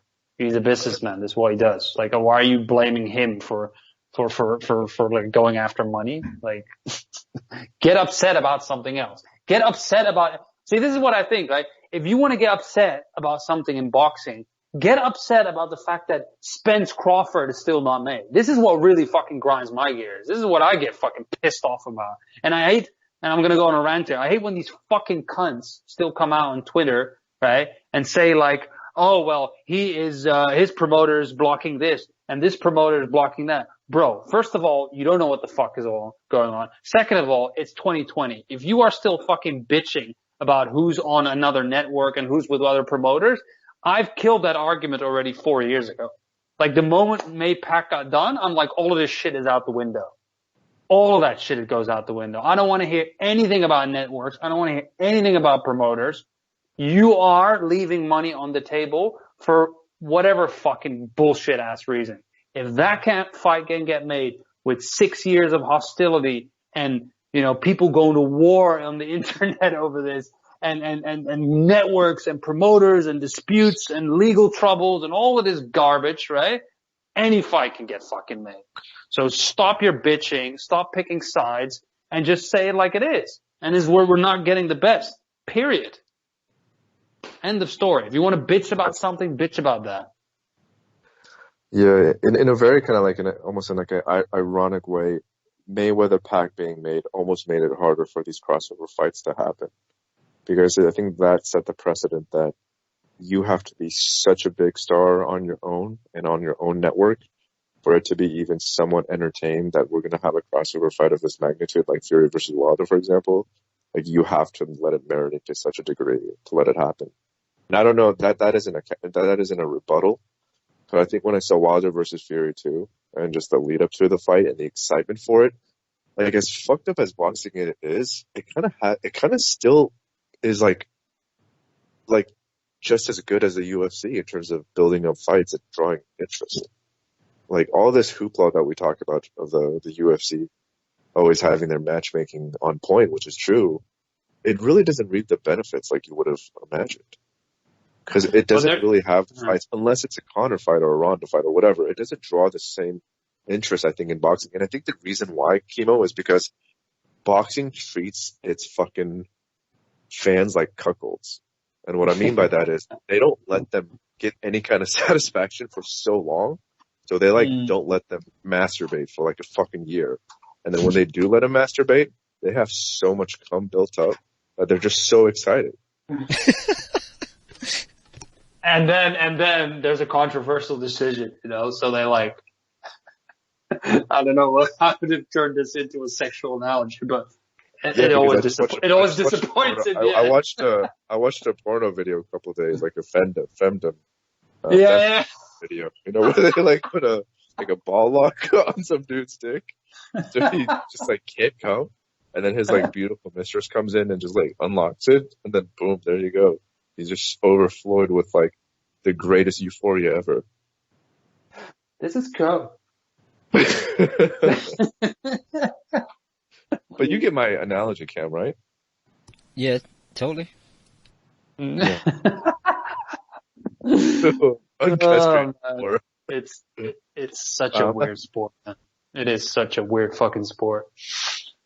How did we get into this rabbit hole? Always because of Tevin Pham and Jojo Diaz on. We're all in quarantine, bro. We can say what the fuck we want, man. Yeah, it's true. I'm gonna stop being fucking PC here. All right, let's keep it sexual. Who's gonna check my privilege, bro? Come at me. Let's keep it sexual. Let's have a look at these fuckers in the chat. What are they saying, Cam? Well, let me move on. Neto makes up a really good point, though. Neto says that boxing has always been a bit of a freak show. HBO showed that fight from prison. I don't know what fight he's referring to, but yeah, that doesn't sound out of line at all. And Joseph B says, farmers' eyeballs have verbal arguments. Jesus. That's actually pretty good, Joe. That's pretty good. That's a pretty good joke. Yeah. That's pretty sweet. And he's glad that Yafai got exposed. Yeah, me too, man. That's Ski Mask Joe. Is it? Yeah. I don't think so. That joke is way too good for him. No, it's Joseph. No, it is. I forgot, what is Ski Mask's last name, though? Is it Benavides? No. I don't think it's Benavides. I forgot. Dude, that guy has regressed very badly lately. I don't know what's going on, Ski Mask, but I hope you're okay. In what sense? Have you seen a photo of him, bro? Dude, that's him, bro. I know. I keep forgetting that I saw him in real life, and I was still shocked. But that was already a few years ago. No, what I meant is, I'm not sure if you know this, but Joseph B., that's Ski Mask. No, I get it. I'm just surprised that he told a good joke. That's why I was skeptical. Oh, okay. Yeah, okay. Gotcha. You know what I'm saying? Yeah, gotcha, bro. The chat is lit right now. That's good stuff. Yeah. What else you got, Cam? Let's give Limit a erection and let him talk about his boy, Caleb Plant. No, there's nothing to talk about, man. It was a shit fight. Yeah, exactly. If a shit fight, shit opponent, what else is there to say? I'll be honest, Liam, you know this, that the fight was on the 15th of February. I only watched it today. One thing I noticed, though, and it made me remember some of the comments from his fight against Uzkatagi, that do you think he has a stamina problem? Because his coach always constantly in the corner talks about being economical and not throwing too much. And in this fight, though, he threw lots of combinations which impressed me, but he had this kind of downtime in mid-rounds where he really slowed down and he wasn't really throwing that much. Like, do you think that's a mental concern, or am I just talking rubbish? I think it is, man. I think Caleb definitely has I don't know if it's a stamina issue. I mean, obviously all fighters have stamina issues. But I think his is something that is enough of an issue that his coach is always, very mindful of it because, he said that even in the Porky fight. And I think with Caleb is that he's such a good athlete and his style is it's based so much on athleticism that it draws more upon him than it does for other fighters. Like compared to Fury, for example, like Fury, that herky jerky style, I think doesn't require much energy because it's not really based too much on athleticism, whereas Caleb is always about movement and, his reflexes and things like that. So I definitely think it's an issue. And, one thing that would be concerning if he fought Benavidez for sure. I want to talk about the duck, Cam. I want to get Lim's opinion on that. Go ahead. What do you think, Lim? Do you think he ducked Canelo? Kind of yes and no. I mean, obviously, I love boxers, and when I'm on like a team, like I'm on their bandwagon, but I'm also a pretty logical person. And his excuse is that he trains so hard. Like he views himself like as an NFL athlete, right? Like he considers himself to be like a true professional athlete, and that's what makes him, very good, is that he takes his shit really fucking seriously. And his justification is that he needs to train, or he needs to recover not from the fight, but from all of the preparation leading up to the fight. And he says that he needs like a pre-training camp, if that makes any sense, like some week to like peak into shape and then go into training camp already in shape. And to me, that all makes sense. But if you're given the opportunity to fight Canelo on 10 weeks notice, then you have to take it. So I don't think it's a duck in the sense that I'm avoiding him because I think I'm going to have problems with it. But I just think he just I think his issue is that he puts himself in some kind of bracket that he isn't at yet to be commanding that much from his opponent, especially when that opponent is Canelo. He sounds like a very risk-averse guy in the way that he was talking about it. Like he sounds like a type of guy who wants everything planned out very carefully and everything has to go his way. And in this sport, I don't think it does. And when you get, 10 weeks, to fight the number one guy in boxing, which could make you hopefully life-changing money or maybe even a life-changing moment. I'm still kind of the last. I think the thing with Caleb is he makes good money. Like I know from in the last fight against Fighting Boots, he made like close to $2 million. So he's doing fine financially. And that's again another issue, right? Is that these guys are getting paid so much money. But I think for Caleb, rightfully so. Like I actually think Caleb's going to be a pretty big star because he almost sold out that arena in Nashville. So I think for his promoter, I think the idea is to have a lot more fights in Nashville because he can sell it out, especially against better opponents. But that doesn't preclude the fact that he should have fought Canelo. But at the same time, I don't think Golden Boy was even going to offer that fight anyways. So it was kind of a moot point. So he ducked a hypothetical situation rather than he ducked an actual offer because he wasn't offered a fight. What do you think, Cam? I just think it's interesting because a lot of people hate on Caleb, and I think part of that is because he's white. I really do believe that. And he does have like a southern twang, and he's from the hood. And I think secondly, I just think a lot of people are jealous because he's living a pretty good life. Got a pretty hot girl as well. Cam would tend to disagree, but I digress. Cam likes the female DeGale, so I don't know. Well, DeGale's sister's hot. Yeah, but she looks like him, and it looks like you're banging DeGale with a wig. That just means that DeGale's a pretty guy. It's all about perception. Pretty boy gang. Yeah. So anyways. Jeez, God, no. Yeah. IBF is fucking shit. This is why I also hate the IBF. Right? People always say that the IBF deserves the most props out of all of the belt organizations, and they probably do. because they do mandate these fights, but if your mandatory fights are such shit and you have to waste these guys' career in their prime, why should I be a fan of that? I think we've had this argument before, and for the people listening, and I've won. We'll run it back again though, that if people in the sanctioning body have been paying their fees and to climb up their rankings to get a title shot, whether they're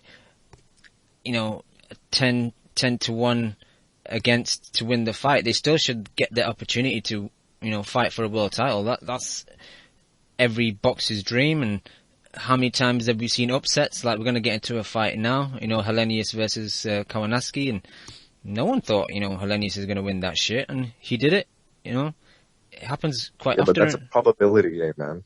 Like, to actually do this properly, we would have to look back in history at every single IBF fight, let's say in a certain division, and look at the odds for those respective fights and see at what percentage rate that the upsets actually happened.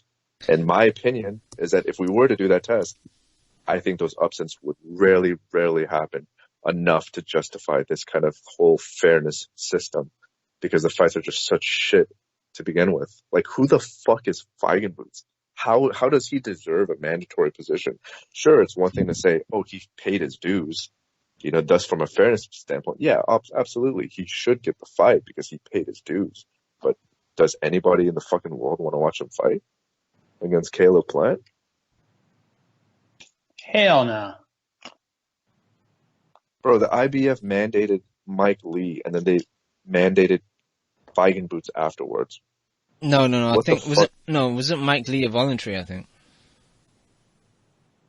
Well, that's on Caleb then. I need to shit on Caleb for fighting that fight, but Feigenbutz nonetheless. That fight was just a waste of time. It's a mandatory. I don't understand. It's just a mandatory, bro. So, anyways. Lim, again, obviously we've got this coronavirus to deal with, but if things clear up and boxing resumes, most likely you'd like to see the Benavidez fight next. Yeah, but it's not going to happen. Benavidez is fighting Truex, right? Well, his fight's been postponed anyway, so you never know what's going to happen. Cam, you're going to get fucked up, bro. No, man, I can take David, man. Don't worry about it. I think you could beat up CM Punk. I'd pick you. I don't even know who CM Punk is, bro. Bro, that guy is the worst boxing ever. But yeah. What else you got? As I mentioned, Helenius versus Kowalski, man. I was shocked. Like, I didn't even stay up for this. I just thought, Helenius had got stopped by Gerald Washington last year, I think, and he's kind of become not the whipping boy, but like he's just become a bit of a name and a bit of a test for up and coming heavyweights. And yeah, he kind of turned it around and got a great victory over Adam Kowalski. What do you think? Did you see the fight? I only saw the KO on YouTube, man. That's it. I really don't care much about bummy heavyweight fights. It doesn't really interest me that much, but good for him. Fair enough. You did? I don't think Lim's going to add anything. Do you, Lim? Chemo? Scott Quagg? It's so dire. It's just so dire right now. You want to talk about Scott Quagg? Scott Quagg was sent into retirement. Well, he's had a great career, isn't he? Done really well for himself. Paid his mortgage. All good. Did you see the fight against John O'Carroll? I watched some highlights on YouTube, but yeah, Scott Quagg, man. Scott Quagg. What can I say? I did find it hilarious that Eddie was like pumping up his career, like, oh, he's done so great, blah, blah, blah, he's done a fantastic career. I'm like, bro, this I love guy how you always do it with that accent, because that kind of reminds me of like what Scott Quigg, like with how he would talk. Well, I can't really do Sket. Sket's got what is his accent, Cam? Is he from Manchester again? Where is he from? He's from he's from what? A small place called Bury in North Manchester. It comes under Greater Manchester. It just looks like he's underdeveloped as a human being. Like, those science books? Like, he kind of would remind me of, like, what people would look like 1,000 years ago. A primate. Neanderthal. Yeah. I think that's why his mom is his best mate, because, like, his mom actually needs to, like, help him out with, just the normal activities in this day and age. Tying his shoes and shit. Putting on his seatbelt. Yeah, he's just good at swinging his arms, That's why he became a boxer. And even that, he's not so good at anymore. I would love to play, like, chess with Scott Quigg. See how he does. I think you'd beat him in 4 turns. But I mean, I've never hated really on the guy. I think he's actually a nice guy. He's never really, I've never found him unlikable actually. Because he's such a simple dude, I actually find myself cheering for him a lot of times. Whoa, what are you trying to say by simple dude? What are you trying to instigate? It just is. He doesn't have a lot of, he's not flashy. He just lives with his mom. And he probably can survive based on the money that he's made for all his life. Who knows if he's made some good investments, or his mom made some good investments. So yeah, it's good stuff. It's good stuff, man. But he did get the shit beat out of him, Cam. Holy moly. Yeah, Kimo, I got something for you. My mum's my best mate. I mean, it's by the way, we rip on that shit a lot of times, but I think it's a beautiful statement. Who can say that? Who can say that these days, man? I actually think you and your mum, your best mates. I think you can relate. Get along. I think you can relate to Scott. We do some high teas from time to time when I'm back home. Nothing bad. Yeah, he got beat up, man. He looked like shit. His balance looked off, man. Like everything, like Carroll's not a big puncher, man, and everything that he was landing, like I don't know if he went into the fight injured and he didn't mention it, which is good, man, because I hate when they say camp went great and then after the fight, I've got an injury. But no excuses, but yeah, no excuses, but here's a few excuses. Yeah, he got pretty beat up and just got stopped, but yeah, like you said, he's had a decent career, made some good money, so props to him. Yeah. Didn't you end up going to the Frampton Quag fight? You were there, right? Yeah, me, Leon, MV2, and Scores. Scorsese was there too. Scorsese. Bro, I want to give a shout out to my man Scores right now, man. Was he freestyling in between rounds? Nah. Bro, I bet he was like dropping bars, you know what I'm saying? They're fucking hype. But I remember being pretty fucking hyped about that fight, man. When that fight got announced, to me that was like the Super Bowl of boxing right then. And I don't know why. I thought because we thought, oh, the fucking Northern Irish are gonna come over to Manny and it's gonna be a fucking riot and shit. There was a lot of hype about that fight though. Like at the time, both guys were undefeated and most people were picking Frampton, but the fight before that, Frampton looked a bit shit and Quigg looked quite good and people were unsure and yeah, going into it, there was a lot of build up for that fight. Yeah. I don't know if you guys remember.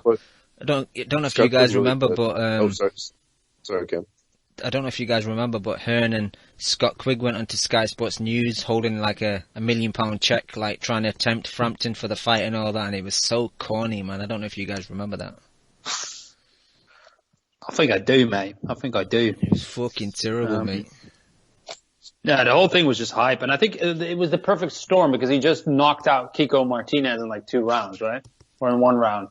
And then Frampton had that dodgy fight Frampton had that dodgy fight when he got dropped a few times. Was it in Texas or something? Yeah, against that kid that got fucking killed afterwards. Yeah. Man. I know. Fuck. How did he get killed? He got shot, I think, in Mexico or something. Jesus fucking Christ. Mexico's no joke, man. You gotta be careful down there, then. You know what I'm saying? Bro. I'm so fascinated by like everything that happens in Mexico. I could do like a 5-hour podcast on that shit. On Guadalajara. Yeah. I saw the fight too. Alright, anyways. Yeah, I mean, Scott Quigg just always had that of mice and men power. What's the name of the guy from Mice and Men? The big guy, Lenny, right? Yeah, Lenny Power. He's got Lenny. If you have a white rabbit, you should definitely not give it to Skyplug. Because he might break his neck. Bro, look at me dropping knowledge on my literature. You know what I'm saying? Dropping gems, bro. And I'm not bad for a Dutchie, eh? Yeah. What are you talking about? You guys are like known for your literary prowess, man. I know, bro. We're fucking beasts. Yeah, but nobody comes close to the Irish. You're fucking Irish, eh? Alright. Any other fights? Nah, that's it for me, unless you guys want to talk about anything. I think we should talk about the architecture of boxing right now with the coronavirus. How do you think it's going to play out over the next few months? You know? Yeah. I mean, everything's getting cancelled, bro. What is the future right now? Do you think it could work to an advantage? Because if you look at like the next couple of months, there were a handful of fights that I was looking forward to, but overall it was just another couple of months of filler fights. So do you think those fights that were meant to happen might get cancelled, and we might get fights that we actually want if this whole corona situation blows over? I don't really know, man. I've been kind of bored with boxing lately. Apart from Fury Wilder, there isn't a lot that's really floating my boat right now. And there isn't anybody that's giving me, you know, like I'm not getting the goosebumps anymore. You know what I'm saying? Like there's nobody here that's like really, really making me like glued to the screen. Maybe Teofimo Lopez. That's maybe one. And Virgil Ortiz. Virgil Ortiz, bro. Lomachenko being cancelled is probably the biggest thing. Oh, fuck me. Yeah, that's one thing that kind of gives me the hype. Cause that's a star-making, like, moment. Like, that last KO, when I saw that, I was like, whoa, bro. Like, I was like blown away. And then you just, there's a feeling there, right? There's a feeling there that you just can't beat when you know that somebody's coming out that's gonna fucking take over. Like, that's hype, bro. I fucking love that shit. He's the fucking takeover, bro. Chemo. But, yeah, I haven't felt that shit since probably McGregor. Liam in the YouTube chat wrote Josh Taylor versus Crawford. Like, I see that a few years off, because I think depending on how well he can kind of still make 140, I think Josh wants to kind of unify and at least reign there for a while. Oh yeah, Josh Taylor's fight was supposed to fight a Thai kickboxer. Yeah. His next fight. And I think Ramirez was supposed to fight Postol. And again, was that another IBF mandatory, Cam? No comment, but no, yes. I'm serious. Yeah, yes. Exactly. But at least that Thai kickboxer's getting his opportunity, bro, to change his life. Wait, who's the Thai kickboxer? I don't know. He's like a 24-year-old kid. I don't fucking know, man. I don't know who that is, bro. Yeah. But, yeah, I don't really like that fight stylistically, though, Cam, for Josh. I really don't. Are you kidding me? Against Crawford? Yeah.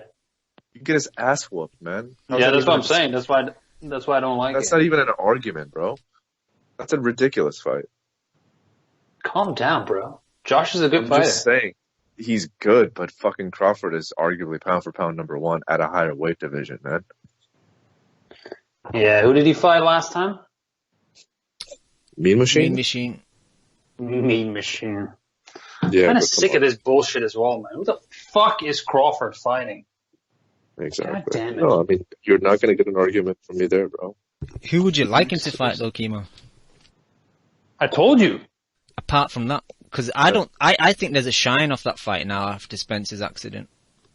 I want to see him. I'd watch him versus what's our running back's name? Sean Porter. I didn't even watch that. I think that's a good fight. I'd watch anything. That's a good fight. That's a great fight, because that running back had a fucking really close fight with Spence, man. Yeah, he's better than we give him credit for. Or maybe Spence isn't as good as we give him credit for. Or maybe he's better than we give him credit for. No, I think the latter. I think my opinion, bro. I don't think Spence isn't as nowhere near as Crawford's level. And I thought Spence. I was picking Spence actually for a little bit, but looking back in his fight against Porter and even fights before that, I'd pick Crawford before the car injury. I think we didn't listen. That's what I think. Yeah, I agree. Yeah. I think we didn't listen, and it's coming back to bite us in the ass, bro. It's a problem. It's a major, major problem. But yeah, are there any current events you guys want to talk about? Is there any headlines that's happening in boxing these days? Uncle Roger sadly passed away yesterday. So R.I.P. Roger Mayweather. Yeah, that is quite sad. But his health has been deteriorating for a long time already, right? Yeah. So. Kim, I want your opinion on something. I read last week that J. Rock Williams wasn't pursuing the rematch with the Banana Rosario, which surprised me, man, because he said he was going to take the time to just rest the surgery on his eye. That he suffered that cut during the fight, and he just wanted to heal up properly. But I obviously now with the corona, we wouldn't know. But this was announced before fights were getting cancelled, and I just think that's a bad decision, Kimo, because in this day and age, he might not even get a title shot again if the belts get divided up or go to someone who unifies and then maybe vacates or whatever. He's already had 2 title shots. Like he might not get a third one. How old is J-Rock?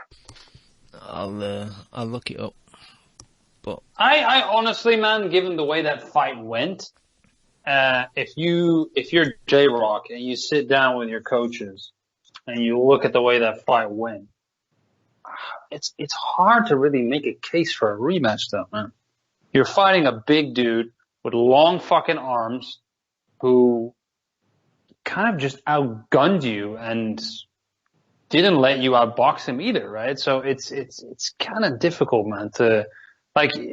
I think I see J-Rock as sort of a tactical guy, right? And if he's analyzing that situation and he thinks like, I'm not ready for this, then I kind of commend him for it, to be honest, because he came back from a devastating fucking defeat, right? Absolutely devastating. And he managed to resurrect his career even after another pitfall after that. So I kind of trust his judgment a little bit with this, Cam. I'll be honest. That's a fair point. J-Rock is 29.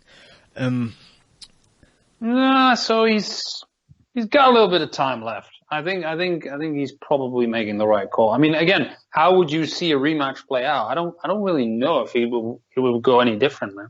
The Banana is fucking good. He's heavy. I don't think he's that good, to be honest. He's heavy-handed, but I think that cut played a big part in that loss. And I don't know if I imagined this, but I'm sure after Heard had said that he wasn't pursuing the rematch with J-Rock, I'm sure J-Rock came out and said some shit like, I knew that he wasn't going to do that, blah, blah, blah. So it's like, well, you're shitting on Heard for not taking the rematch when he lost to you. And then you kind of do the same thing against Rosario. It's like, well, you're kind of open for criticism, I think, then. What do you think, Lim?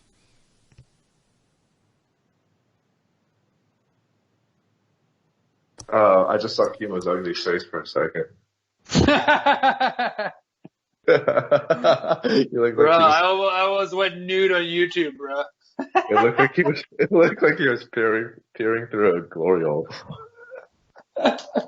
Anyway, you nailed it on the fucking coffin, Cam. I mean, talk about hypocrisy. I mean, way to look like a fucking idiot, J-Rock. Yeah. Well, why idiot? I don't get it. He just wants to come back stronger, man. Okay. Yeah. Anyway, I think we're running out of topics here, guys. What else we got? You want to talk about Brady going to Tampa? What's up? Yeah. Do you want to? What do you think? Is that cool? Yeah, go ahead.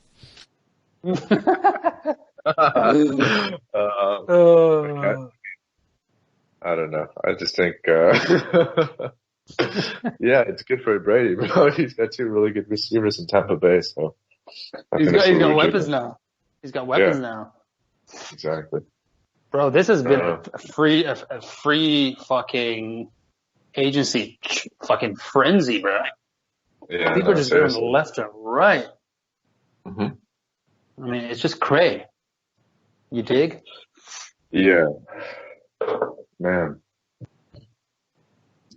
Dude, this is kind of weird, man. What is Brady in a Tampa Bay uniform? It's gonna look really weird. Yeah. Do we have any more questions in the chat?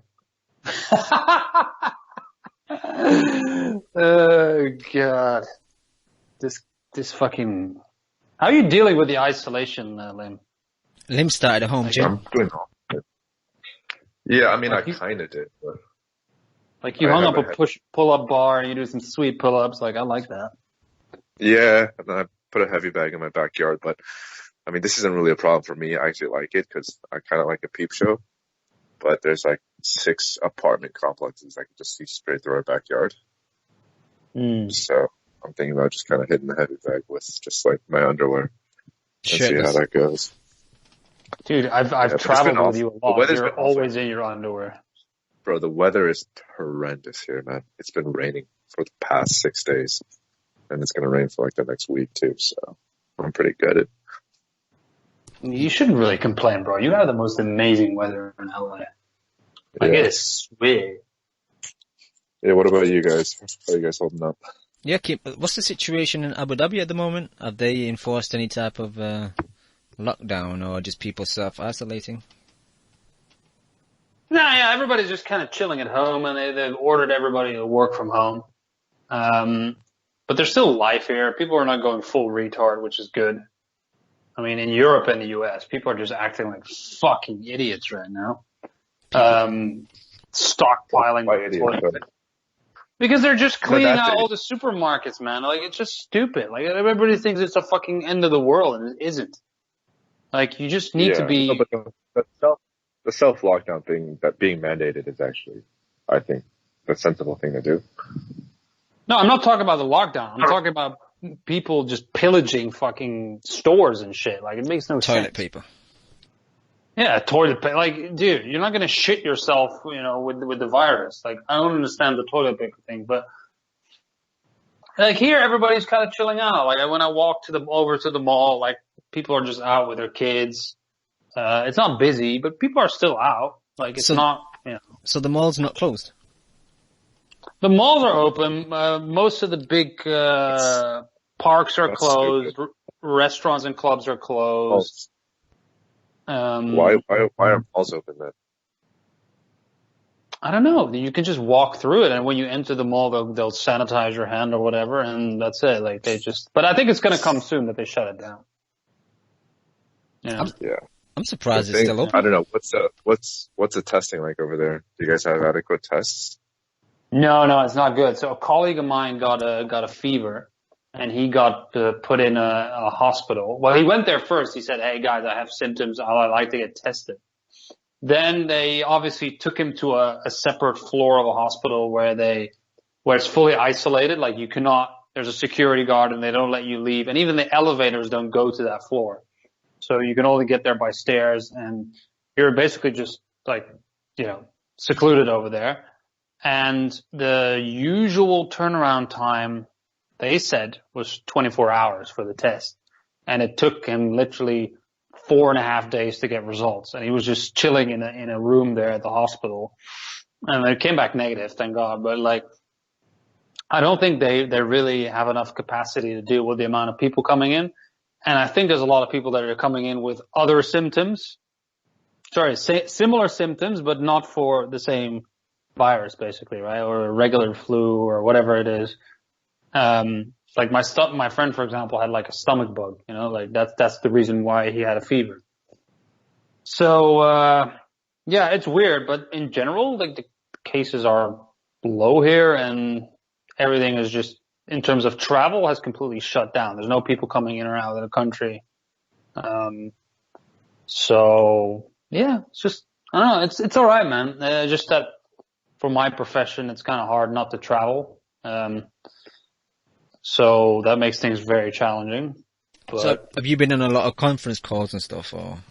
I'm on conference calls the whole fucking day. Like that's all I do. I'm on the phone. I'm on Skype. I'm on what is it called, Microsoft Hangouts or whatever it's called, and that's all you're doing. But it's difficult, right? You have to. It's not working really effectively, but for now we can kind of hang in there. I don't know how it's going to end up in the long term. If this stays for like 3 months, I suspect they might start asking people to take leaves and just start with paid leave, whatever's left that you have, and then if not unpaid leave maybe. But again, that's assuming that this stays for at least 3 months, which it probably will, to be honest. Yeah. Yeah. Why would they give paid leave rather than just working inefficiently? No, I'm just saying if you have leave, so there's people with projects that are like canceled, right? Mine is still active, so I can still work. But if your project is canceled and you have nothing to do, they'll just say like, "Hey, dude, you have like 20 leave days left. Do you want to like take them now and like take a break?" Yeah, exactly, and travel the world in your mind. No, exactly, your mind. Yeah, what a great paid leave. I'd be fucking pissed if they told me that shit. But at the same time, I'd be accepted too. But at the same time, Lim, there's a lot of people that have lost their job, and if your company gives you that option here, right? You have to take it. Yeah, you have to take it. There's no, it's a fucking crisis, bro. Like there's a double whammy here, right? Because the oil prices have dropped like crazy, which is going to lead to a lot of cost cutting anyway. And, you know, the service industry is a fucking mess. People are getting sacked left and right. It's difficult times for a lot of people. So if you still got a job and you're not being asked to do anything outrageous, then stay tight, man. I mean, there's a lot less rules, right? There's no fucking unions or whatever. So if you're in a company that has a lot of power over you, and you have a weak passport, for example, then you could be in a shitty situation where they ask you to take a pay cut, for example. That can happen, right? But doesn't your company follow like some kind of employee guidelines from like their main principal office? Or, like, my company does. But think about like some shady company that hires like a bunch of Filipinos, you know, like a private company. Like they'll just abuse them, right? Like they can easily do that. Yeah, they can easily. Absolutely. Yeah. So I'll be all right. Like I don't foresee anything bad because I'm still useful right now. Plenty of work to do. So yeah. Kimo, during the current climate, do you actually see any more boxing this year? Because I know over in the UK, like high-profile sporting events, they keep kind of pushing back dates, but eventually, how far can you push it? You know, like it seems like most things are going to get either cancelled or pushed back to next year. I know, like the European Football Championships were supposed to happen in the summer of this year, and now they've pushed it back to next year, which is like the first time ever that's happened. Do you foresee any more boxing this year, or is it a wrap? So I'm interested to see how this thing plays out if it changes the model. Because, for example, one thing I've noticed in the music industry is that a lot of bands that I follow, some of the bigger bands, right, not underground, but some of the bigger bands, obviously they had to cancel a bunch of tours, right? And then they started teaming up with, for example, Twitch that do like live streams for a lot of these video game retards. But then they start doing like online concerts, right? And you get a whole bunch of people streaming in live. They kind of reshuffle the way they sell their merch. You know, it becomes more of an online thing instead of at the concerts. Like I can already see that model shifting, and I'm wondering how that's gonna happen in boxing, and we kind of already see it a little bit, I think, in the UFC, where they're now doing like closed door events. But again, if it's a regular event, they already did it and they kind of pulled it off, I guess. But if it's a massive fight, right? Without a crowd, I don't know how that works out. I don't really know. You want to say something? Yeah, but I'm just gonna say, like, for the music industry or whatever it may be, like, you can do. I guess the way to phrase it is like in combat sports or any kind of sporting events, like having a live audience and having a TV audience, like they don't preclude one another. So why would that change the model moving forward? Well, let's say, for example, I'm just taking the UFC as an example because it's a little bit more organized, right? And it's one company. Like, would you think they would be able to get away by just creating closed door events? Just having like the big fights that are coming up, like Khabib, make it a closed door event, do the regular pay-per-view. Do you think they would can sustain on that for the time being? I think they're just too dependent on the gate. Like, I think a gate plays a major part in these fights. Yeah, but I don't think you're looking at it the wrong way. Is that, I mean, they're facing like a crisis, like Chemo said. So having an event that generates half of your profit is still better than having no event at all. That's a good point.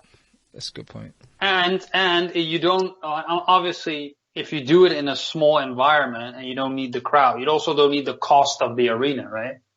So I would assume there's a lot less overhead that you have to deal with if you just do it in like the fucking, in a gym somewhere. Yeah. That's an interesting point too. I think I don't really know. Yeah, maybe there's a way that they need to shift this around, right? Can I ask a question? Yeah, I mean, how much of a major pay-per-view in MMA or UFC, how much of it goes to the fighters? Because I know UFC is very nailed down to their contracts, and basically they have them by the balls and shit. If you compare it to a Wilder Fury, do you think Wilder Fury could be done under the circumstances of closed door? Or do you think boxing is just a different model that it can't work like that?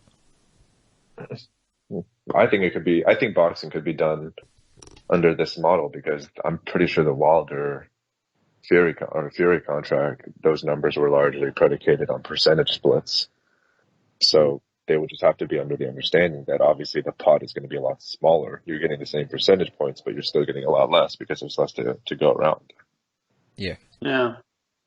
The thing is, Cam, like, the fight game is different, right? Because there's a lot of people, take away the big stars, there's a lot of people that sort of live paycheck to paycheck from a fight, right? And they have a lot of expenses they need to cover, like the training camp and the sparring partners and all of that. And if they don't have a fight regularly, you know, especially the up and coming guys, they're fucked, man. Like, what other income can they generate, right? So there's not really a choice. Like Lim said, like if you know, what's the opportunity cost here? Not do the event at all, like not fight at all. I don't think it's an option for a lot of these guys because within 8 months they're going to be working at the fucking McDrive, you know, like how else can they generate money? They don't own their own gym. They don't have any other sources of income. They have limited sponsorships. Like, what the fuck are these guys going to do? And it's not just with them, right? It's with everybody right now. Like, the economic impact is so fucking huge. It's going to be very, very difficult to deal with. And like you say, regarding MMA fighters, man, their contracts are fucking horrendous, dude. Like the undercard guys, they make like what? $4,000 a fight. I've even seen sometimes. You know, imagine the cost of preparing for like 3 months or whatever for a training camp, and then making that kind of money, and now all of a sudden that vanishes as well. So you can barely survive. You're not going to be a full-time fighter anymore, right? So I don't know, man. I don't know what. I mean, I watched one event in Brazil the other day for UFC that was basically without a crowd. It's kind of weird. Yeah, I thought it was but fine. Yeah, I still enjoyed it. I still watched it, to be honest. You can kind of hear the corners, by the way. When the crowd disappears, all you hear is the corners like giving directions. It's kind of an interesting dynamic as well. And to me, it doesn't really bother me because I've always watched a lot of fighting in Japan, whether it's boxing. Boxing is a little bit more lively, but for example, MMA in Japan is extremely silent. The crowd doesn't really cheer much. How come? Because they're disciplined. And they, is it because they're the fans? Yeah, you've never seen that shit in Pride? Like the audience stays still during the action, and then when something dramatic happens, you hear them go like, oh, like they'll just have a little like little cheer, but they don't really go crazy. And this closed door event that I watched the other day, it reminded me of that because you can hear the corners in Japan as well. You can hear them shouting like, head movement, like something like that. So I don't know. I think UFC will probably try to continue and just, take the hits, go to a small venue and continue and do that regular pay-per-view model that they have. Boxing, I have no fucking clue what they're going to do. I really have no idea because it's so decentralized, right? What was the feedback from this event in Brazil? Were people happy with it, going ahead and being behind closed doors, but still getting the fight? Yeah, absolutely. Of course. Yeah, we don't have anything now, man. Like, just going again back to my porn analogy, dude, imagine like I had no porn whatsoever. Like, I'd be happy with fucking like 1980s fucking like softcore porn. It's all about relativity. And then these that shit is pretty decent, by the way. I don't know what you're talking about. Too much bushes. I'm taking anything, man. And yeah, the fight was good. Like Kimo said, you could hear the corners speak, and I mean, it kind of felt like a sparring session, but at the very highest level. So I'd be willing to pay for that. And fucking yeah, I mean, Dana, props to Dana White. I think he's a fucking blowhard. I think he's kind of an idiot. But he's doing everything he can to make these fights, personally, to me, in my opinion, at the risk of other people and the safety of other people. But that's what he does, man. He's kind of like a redneck, loudmouth idiot, and that's what he does. And he makes fights. So I kind of like the fact that he's still trying to get this Khabib-Tony fight, wherever the fuck it is. I mean, they've been talking about like Dubai, Saudi Arabia, fucking Qatar. Cam, you know what I read? I don't know if this is really true, Lynn, but correct me if I'm wrong. I read that the UFC doesn't test their fighters for corona, and they basically just put them in the ring blindly to find each other. All right? Which I think came back to haunt them in a lot of states in the US, right? I don't think so. I think the reason I don't know. Like, continue your statement though. No, that's all I heard. I don't know if it's true. I read this somewhere. I think the only reason why the fights couldn't happen was because all of the local state agents said you can't have gatherings of more than 10 people. Yeah. So. Oh, it was Luke Thomas. Actually, Luke Thomas said that they're putting their fighters at risk because they're not testing them and putting them in the cage together as well. And they thought that was an immoral stance. Oh, for allowing them to fight? Yeah, but not testing them and putting them in the ring together. Yeah, but that logic is still flawed because, like you just said with your friend, the turnaround time is like 4 days, and I've heard the same. I've heard it's like 3 to 4 days. So what if the guy gets coronavirus on Thursday? Yeah. Luke Thomas and I think he does some stupid ass shit, bro. Like, I like Luke Thomas, but I cannot stand like his tone. Plus, I think that every single fighter, like I mentioned before, would opt to take the risk of one individual in a ring together with them, to get his paycheck, right, and not fucking lose his house. So, yeah, exactly. I think they'll be okay with it. Yeah, I mean, like in theory, it should work out, right? Just have the motherfuckers fight and then test them for coronavirus like right after their fights and just force them to self-quarantine for 2 weeks. Yeah. I don't know. And at the same time, it's like this, like you can't, this is inevitable, man. Like I've read different, articles and like podcasts and shows and podcasts, and they're saying that a pretty conservative estimate is that 40% of the population is going to get this disease in the next 6 months. I mean, this thing is really fucking contagious, man. And people don't do a good job of like self-isolating themselves. I know I don't. Like I've gone to the fucking like grocery store the past 4 days. Just cause not cause I need supplies necessarily. It's just cause I'm just fucking, like I'm going crazy here. So. Yeah, I go to the grocery store every day, but I like wash my hands like 50 times a day. Yeah, but there's still so many ways to get it though. Yeah, I know. There could be like particles in the air or whatever. It's, your eyes, you touch your face the wrong way. You just don't know. It's pretty intense, bro. I've also noticed that a lot of people are spreading a lot of bullshit online, and it's like fucking crazy. Like my mom, for example, sometimes she'll send me something, and I'll be like, Ma, you know this is bullshit, right? Like you read this on Facebook, and then you press share, and then you just send it to everybody that you know, and it'll be some random ass bullshit, absolutely nothing verified, you know? Like it'll be like, oh, Corona doesn't pass through the air, so you don't need to worry about it. I'm like, dude, based on what? Like, you can't just send this to people. And a lot, especially the elderly, you know, they're not savvy with this shit. They can't tell the difference. So they'll just believe it. It's crazy, man. People are sending the most retarded shit. I got a video the other day that said that bananas were the cure to coronavirus, and it wasn't a troll from that person, by the way. It wasn't a ton. I shit you not. Like they were actually sending this to me for real. Like, oh, you got to eat bananas because it will cure you. I'm lucky then because I eat a lot of bananas. Yeah, but you eat a lot of M&Ms as well, so your fucking sugar must be all over the place. Sugar will cure me too, bro. Yeah. No, so I think drink a lot of water, but also do a lot of meth on my downtime. Yeah. Oh, the alcohol thing, right? There's a lot of people. There's actually idiots out that are just like, oh, we're just going to get fucked up on vodka because it kills bacteria and viruses. Like, are you fucking serious right now? I had a girl that I used to kind of see in the past, and she texted me something about like the 10-second breathing test to check for coronavirus.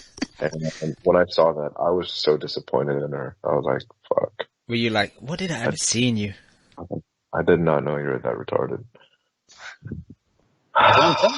It's I mean, this all came to light in the Trump era, right? But apparently, there's a lot of dumb motherfuckers that will believe anything on social media. It's crazy. Like, I could make up a meme right now, and people will start sharing it, and they'll believe it. It's nuts, man. Yeah, I mean, I don't really follow politics too much, but it's just disappointing to see how slow, like, we're supposedly the country with the most resources, and we're still so behind when it comes to testing. Well, you've been saying to me over the past few days how far ahead South Korea have been, man. And yeah, like South Korea, Taiwan, Singapore, Hong Kong, China, obviously. So. Because Asia is the future, bro. Yeah.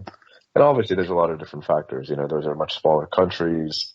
They have more flexible political systems because they don't have 50 states that they have to oversee.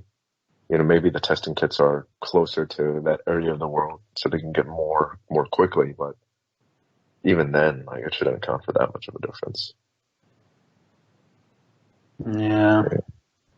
So, crazy about this is that most people that have, you know, like celebrities that I've heard that have gotten it, like, they're asymptomatic. So, you know, if you don't have any symptoms of it, and yet you still have it, like, that's pretty fucking crazy. Well, that's the dangerous thing, right? Like for me, for example, I have an uncle who lives there who is like, very old, you know, like, and he's got some health problems here and there. And I've traveled a lot, you know, like I've been in airports like every fucking week twice, for the last, 6-7 weeks at least, right? So even though I have zero symptoms whatsoever, like I'm not going near him. Like I don't even want to see him, like not even 10 meters. Like I told him, like, dude, if I love you, I'll call you every day, but I'm not going anywhere near you. Because he's basically, you know, the target, of the high risk population, so to speak. So yeah, it's a fucking weird ass time, dude. It's crazy. And it's escalated so quickly as well. I know. It's just astounding that, like, you realize that I think one of the most difficult things to do in life is to plan ahead of time. And people just don't know the consequences of certain things, even four days down the road. It's pretty stunning. What's crazy is, like, at the start of January when it kind of, I know it started like end of December, but it was kind of early January when it started to get on the news and stuff, and people were just so blasé. They're just like joking about it, making memes about it and shit. And then as soon as they hit Europe, motherfuckers are panicking. Not even. Dude, I was one of those people. I said it was like, oh, fake news, whatever. I thought it was all exaggerated and shit. You know? I was one of those people. I was one of those cocky motherfuckers that would just walk in an airplane, like, with no mask or whatever, and just be like, what's up? What's up? I mean, even last week, man, I think when it really, really hit was when all the sports leagues got shut down. And then, Tom Hanks got the disease. Kevin Durant got it. I went to the fucking gym like 4 days ago. And when I went, I was like, yeah, I'm being a fucking idiot, but I'm going to take my chances. And then when I was there, I was just like, you're being so selfish right now. And I just left. But it's like, why didn't I have that mindset like 2 weeks ago? Because it doesn't really set in, man. This is the shit that we see in movies and cartoons. And when it actually happens in reality, it's kind of hard to accept it and grasp it, you know? Like, it's still weird for me. I'm still digesting the fact that the whole world is basically shut down. But we've never experienced anything like this, right? Yeah. So I mean, there's still places that are shockingly still open, man. Like, I was on my flight because I was supposed to go to Mexico yesterday, and they were like, yeah, you can still come if you want. They're not really quarantining anything in Mexico. So, or at least that was what I heard a couple of days ago. So it's pretty nuts, man. Especially, imagine, like, I don't know what it's like in India. Like you said yesterday, man, what are these places going to do that have such dense populations with no health infrastructure to speak with? No, they're fucked. It's gonna spread like wildfire. Man, it's funny, like, last week, so I was in Saudi Arabia, right? And we were just like working, whatever. One of our colleagues is like from Lebanon, so we were basically trolling him because he wasn't allowed in the country anymore. They basically shut down Lebanon, right? And in the region here, there's a bit of a bias towards sort of the lower end countries, if you know what I'm saying. So we were just like, it's just fine. It's just Lebanon. Like, it's nothing gonna happen. And then by accident, I woke up early one day. Just by accident. It was like 6 o'clock or whatever. And I look at my phone, and my phone fucking blew up. Like, there were like so many messages of people going crazy saying, Saudi Arabia is completely shutting down, all flights to the UAE. We need to get the fuck out of the country now. And by that time, they already actually shut down all the direct flights, and it became like a frenzy of everybody that is there, right? And there's a lot of people that commute in and out of Saudi, right? Because they don't want to live there, but they'll fly in from like Dubai or Abu Dhabi or whatever.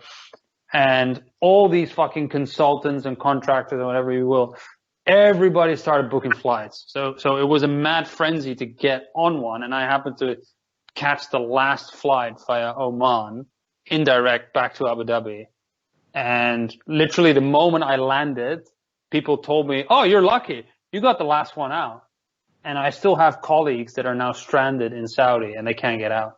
They can't get out by road and they can't get out by air because they completely shut down the borders. It's fucking nuts, man. I have one colleague who's from Houston who flew in all the way for a project, and he's stuck now in Saudi Arabia and he's fucking depressed. It's crazy, man. Forgive my ignorance, but like, what's the bigger picture? Like, is the plan for every country to just minimize spreadage and then hope that, a vaccine is made quick enough to, supply to anyone that's having, ill effects of the virus? Or Because I just don't. How long can you let people self-isolate? People are going to become restless and shit. It's like this plan won't last forever.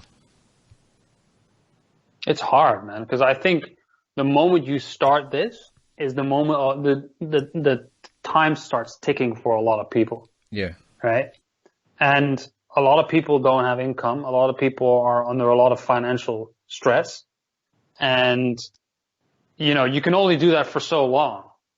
So I don't know how that's going to work, man. I think obviously in the US, I don't know if this is true, Lim, but I know today when I was watching the press conference of the task force, you know, they were talking about working towards a vaccine, and they're making good progress, and they're collaborating with the private sector, So I think that's definitely the aim cam, but how that's going to like be implemented and when, I don't think any of us really know, man. It's just a matter of sitting tight, but I don't think this can last forever. I think you could pull this off for a few months, but at that point, for a lot of people, their lives will start collapsing quite quickly, right? Because you have to understand, like most people, even like we talk about fighter, like most people live from paycheck to paycheck, right? Yeah, hand to mouth. If you cut out 1 month, you'll be surviving. If you cut out 2 months, it's going to be problematic. If you cut out 3 months, you know, there's a big fucking problem. And at the stage we're at now, we're not even in a serious situation, but like I went to the supermarket today, bro, and like so many of the shelves were empty, and it's like, well, that's what it's like now. Like, what is it going to be like in 2 or 3 months? Yeah, and people are crazy, right? People start escalating this in their minds, and they'll start doing some wild shit to survive. Right? Yeah, definitely. Not to do like a whole apocalypse sort of point of view, but you can already see it, right? When people start to feel panicked and stressed, they start doing a lot of wild shit. Yeah. And they'll think of themselves and they'll think of survival. So I don't really know how that will play out. So the best we can do is just hope that it settles quite quickly, and eventually sort of the economy picks itself back up. People can get jobs again, and everybody sort of recovers gradually. Because if it sustains, I think the economic impact that was what I was going to ask you, because I think a lot more than the actual disease. Right? Yeah, that's what I was going to ask you. I think the longer it goes on, the more the economy is affected, will just fuck everything up. Because obviously, like Yaki said, if people are working like hand to mouth, paycheck to paycheck, then there's already been, I don't know about over there in the UAE or the States, but people that are working in, the restaurants and that type of sector, have been laid off, and a lot of restaurants are closed and stuff. And if that continues, then, how are people going to feed themselves?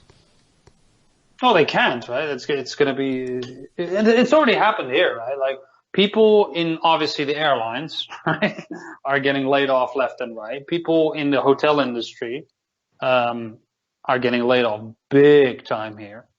And you can get a hotel room in like Dubai and Abu Dhabi now, which is a humongous sector here, right? Like you can get a hotel room for fucking anything. Like you just go in and you negotiate. You don't even have to go on like booking.com. You just walk in a hotel and you say like, dude, I want to stay here. I know you don't have fucking people. What's the rate you can give me? And you can literally go into a 5-star hotel and negotiate. Yeah, but like that's the situation right now. And they're laying off a shitload of people. And again, think about it also from here, right? This is all expat country. So these people get laid off. They eventually have to leave the country. What happens to them, right? It's happening all over the world, man. Like it's pretty fucking, it's a big shock, Yeah, but the more you negotiate in that 5-star hotel and, lower the price, they're going to give you the room that someone with corona stayed in. Well, I wouldn't want to be in hotels now anyway, right? It's not exactly a place you want to be. I'd be down, dude. Lim loves the deal. I know you'd be down for anything. Lim loves the bargain. I was seriously debating about going to Mexico yesterday. But the only reason why I didn't go was just from a perception thing and just like a dignity standpoint. And that I'm not like if you do something like that, you're an asshole. Like to me, you're just a piece of shit person. Because like if I went to Mexico, I actually think it'd be kind of safer for me because I think there's less cases of coronavirus in Mexico. I don't think I'm gonna get symptoms, therefore I don't think I need to go to the fucking hospital even if I get it. And I'd rather be in fucking Mexico than here. But it's just like from a perception standpoint, like to be that brash is really fucked up. And then I'd just be presenting a burden and strain on a foreign country that really doesn't have the resources to combat this thing. So I'd be putting them at risk more than them putting me at risk. So it's just one of those weird things. So you just got to be a mindful human being, man. That's right. Yeah. I think that's the right thing to do, bro. It's not to think of yourself; it's to think of everyone else.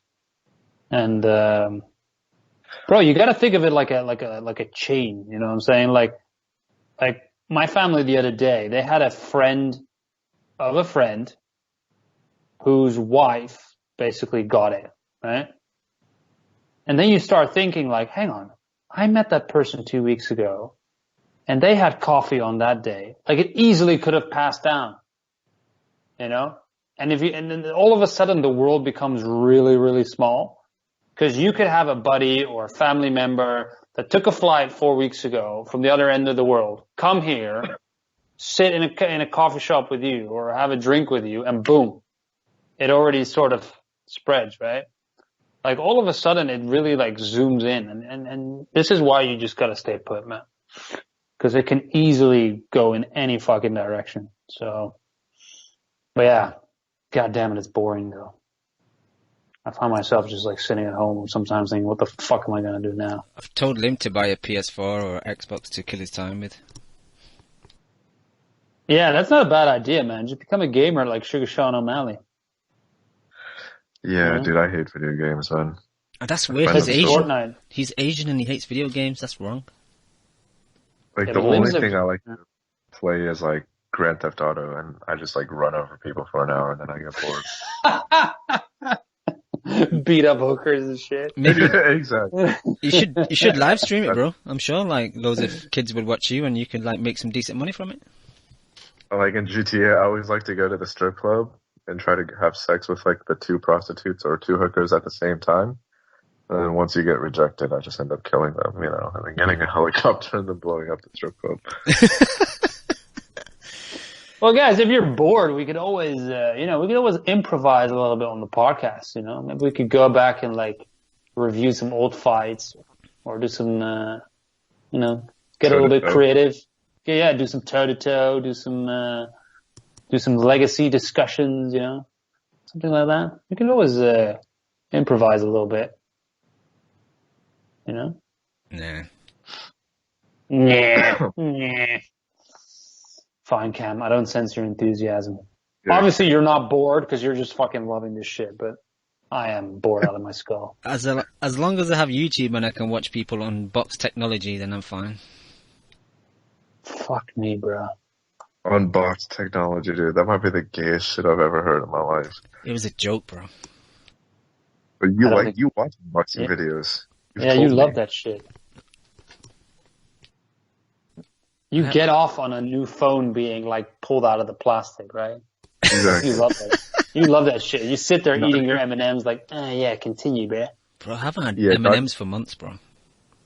Not even like the review of the hardware. It's just like what cables are attached. You need to know about what cables come with it, because then you know when you buy your own, you need to know if you have to buy some cables, bro. But don't you have a Motorola like G6 still? Nah, that was years ago, bro. What, the G7? Bro, do you have to like shit on me on air? Oh, so you do have the G7 then? No, I have an LG G6. Okay. You have That's not LG? Too bad. Pretty good. Yeah. I think That's fucking gay rail. I think I'm the only person that owns an LG in the UK.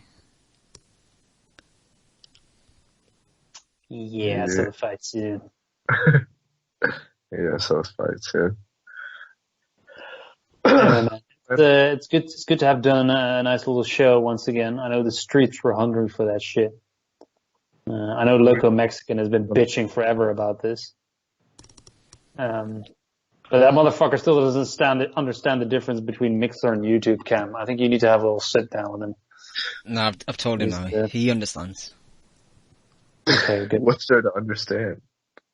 That are two different things. Cam told him on Twitter, like, he's like, oh, we're streaming live on YouTube. And then his response was, you're not streaming anymore on Mixler? And then Cam was like, no. And then he was like, so where are you streaming? It's like, Are we still live right now on YouTube? Yep. Yeah. Maybe you should do some video. Turn on your Skype, bro. Dude, I've been posting a lot more on Instagram lately. I've noticed. Yeah. It's because I'm so fucking bored, bro. Like, I don't know. I'm the kind of person where I am I need some kind of affirmation in my life, unfortunately. I can't deny that. So I need to get that somewhere. And now since I can't go to the gym, dude, I might just post like live streams of my fucking back door or my fucking backyard workouts. It's getting pretty desperate, bro. Bro, it's fake love, man. You gotta be careful with that shit. It's tough, man. Even like running outside is kind of an issue because yesterday I went to go run on like a hiking trail and it was just really crowded. And we definitely weren't 6 feet apart. Social distancing, bro. I know, bro. That's really hard. It's very challenging. Fuck.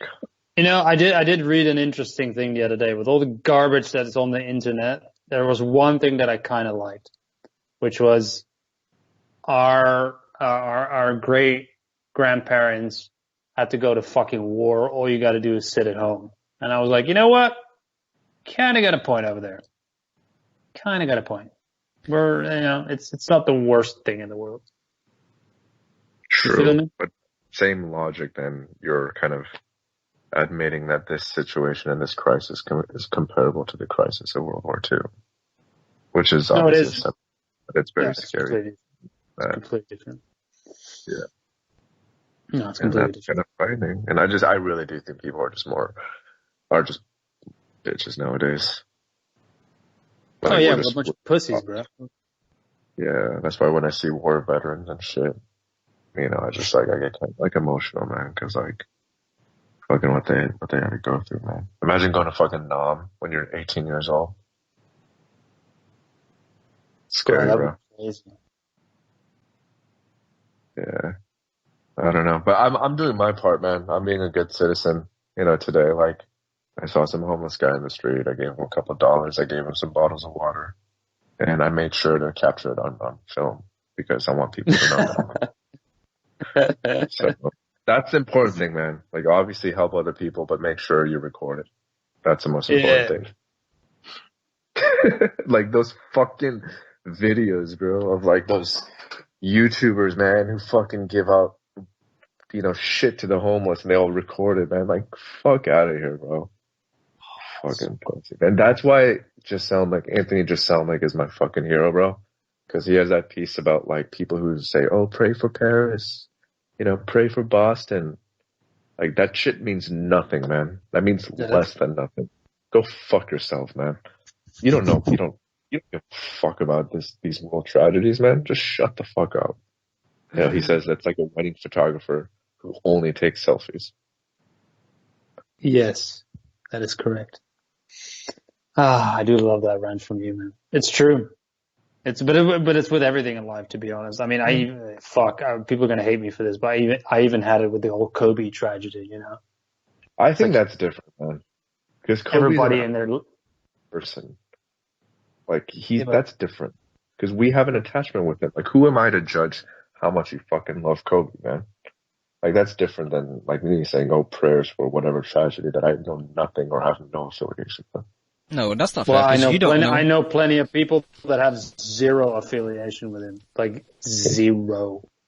Yeah. But they're like, "Oh my God, Kobe!" Like, have you ever watched a basketball game of your life? No. Shut the fuck up.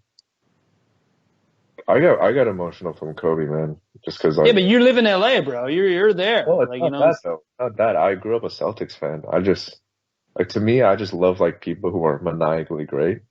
You know, like people who are like so like Kobe was such a fucking maniac that he wasn't a good husband, right? Like he was so crazy and so competitive. Like I just really like people like that, like Tom Brady, you know? So I don't know. When he passed, it was like a weird thing, but it was more so his daughter passing to me.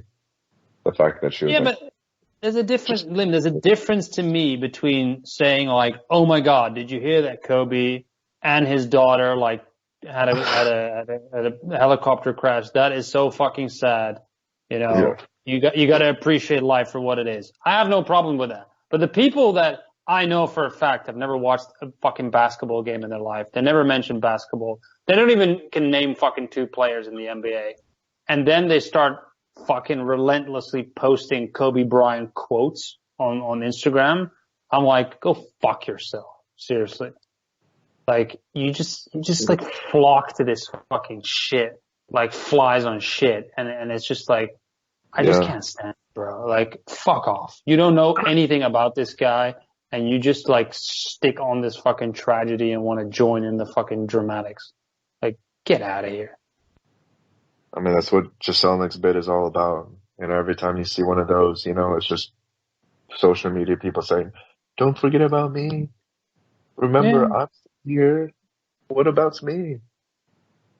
Oh, it's all attention seeking, dude. Like people are, there's a lot One of insecure, lonely people out thing, there. it's my sister. I love my sister. She's extremely intelligent. She went to Harvard. She's very smart. But when she talks about politics, she goes full retard. She says some of the dumbest shit on Facebook, and I just cringe. And it's really crazy how like based on certain things that people are so passionate about, like they just end up becoming like caricatures that you see on the media. It's really sad, man. Facebook is like the worst place to get information. And Facebook is fucking like, hey, bro. What was that Oh, South Park episode where he goes, beep, beep, beep, beep, beep, beep, beep. I bet you cannot beat me. What is it? well, you mean when Carmen's thoughts are constantly going online? No, it's when they do the Zuckerberg impression. Oh, yeah. I actually didn't really like that episode that much, but yeah, But I thought that impression though was kind of funny though. well, he's basically a fucking robot or a cyborg. Yeah.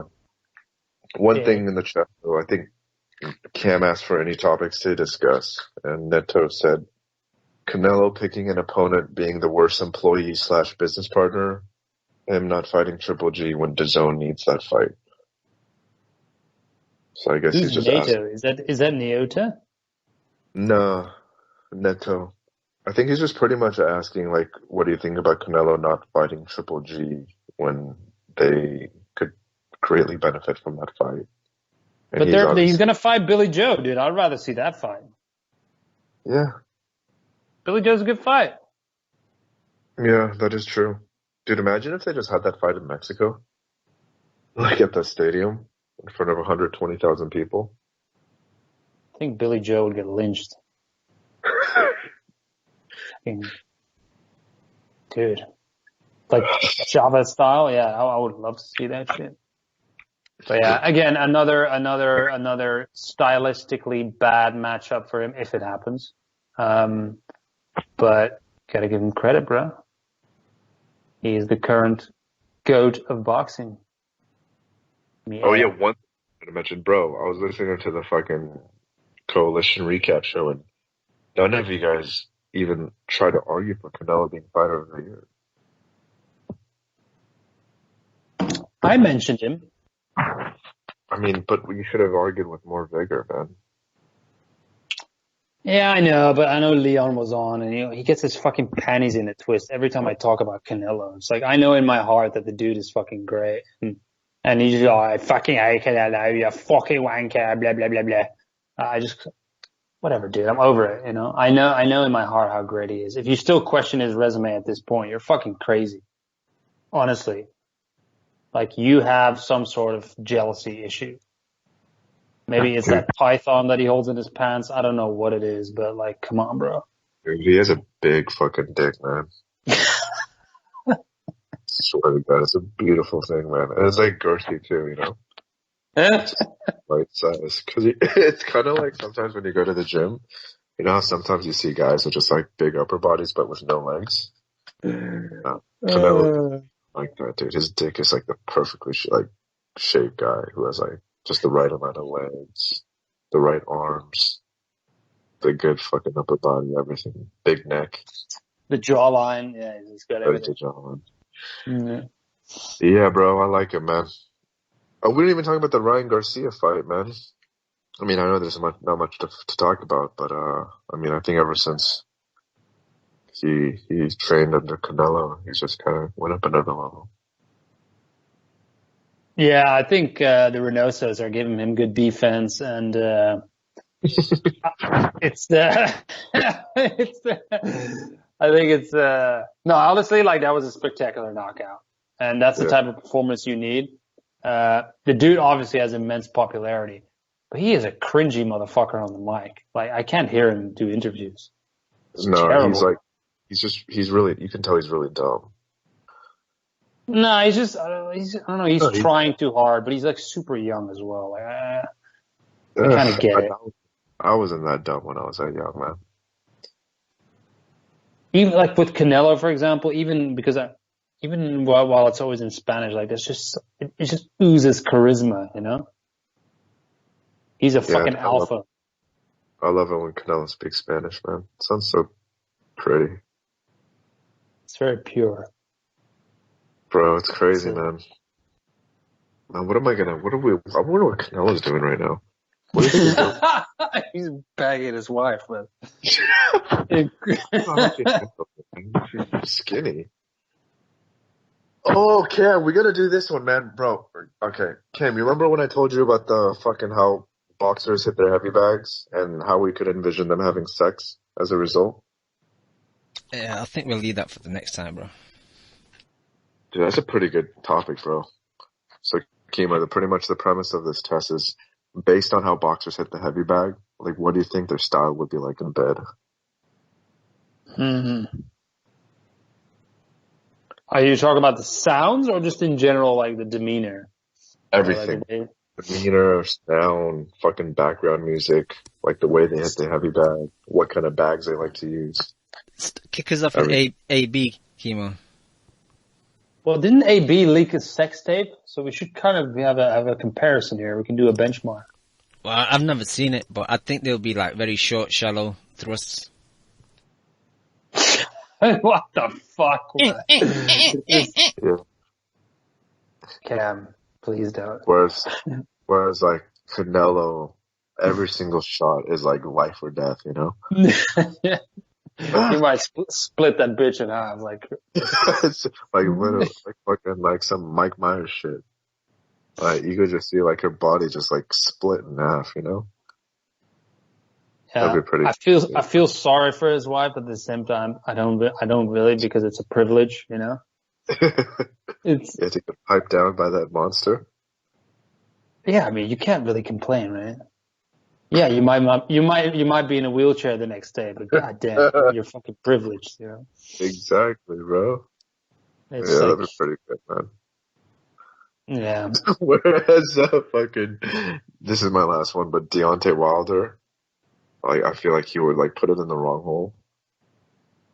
I think his wife would just tell him to stop talking at one point and get it on with. Like, I think he'll do like a 50-minute speech before he actually puts it in. You know, you go speak, believe, and feel it. You know what I'm saying? Dude, it was so funny when Luke Rockwell tried to say that shit. No, you fuck this thing. He couldn't even properly. This thing was like, man, shut the fuck up. I like this. I respect Bisping for that. Man. Oh God. Who else? Pick one more boxer, Cam. What about Kell Brook? Amir King Khan. Man, Amir is the fastest, right? So he'd be done in like 2 seconds. And it'd be over Skype. Dude, that Skype thing is fucking hilarious. I love that photo. I don't know why. What was it? Was it just him? Was it him just jerking it off? Yeah, it's him just like one hand is on his face and the other hand is in his pants. Who was he calling? I don't know. I think it was AJ.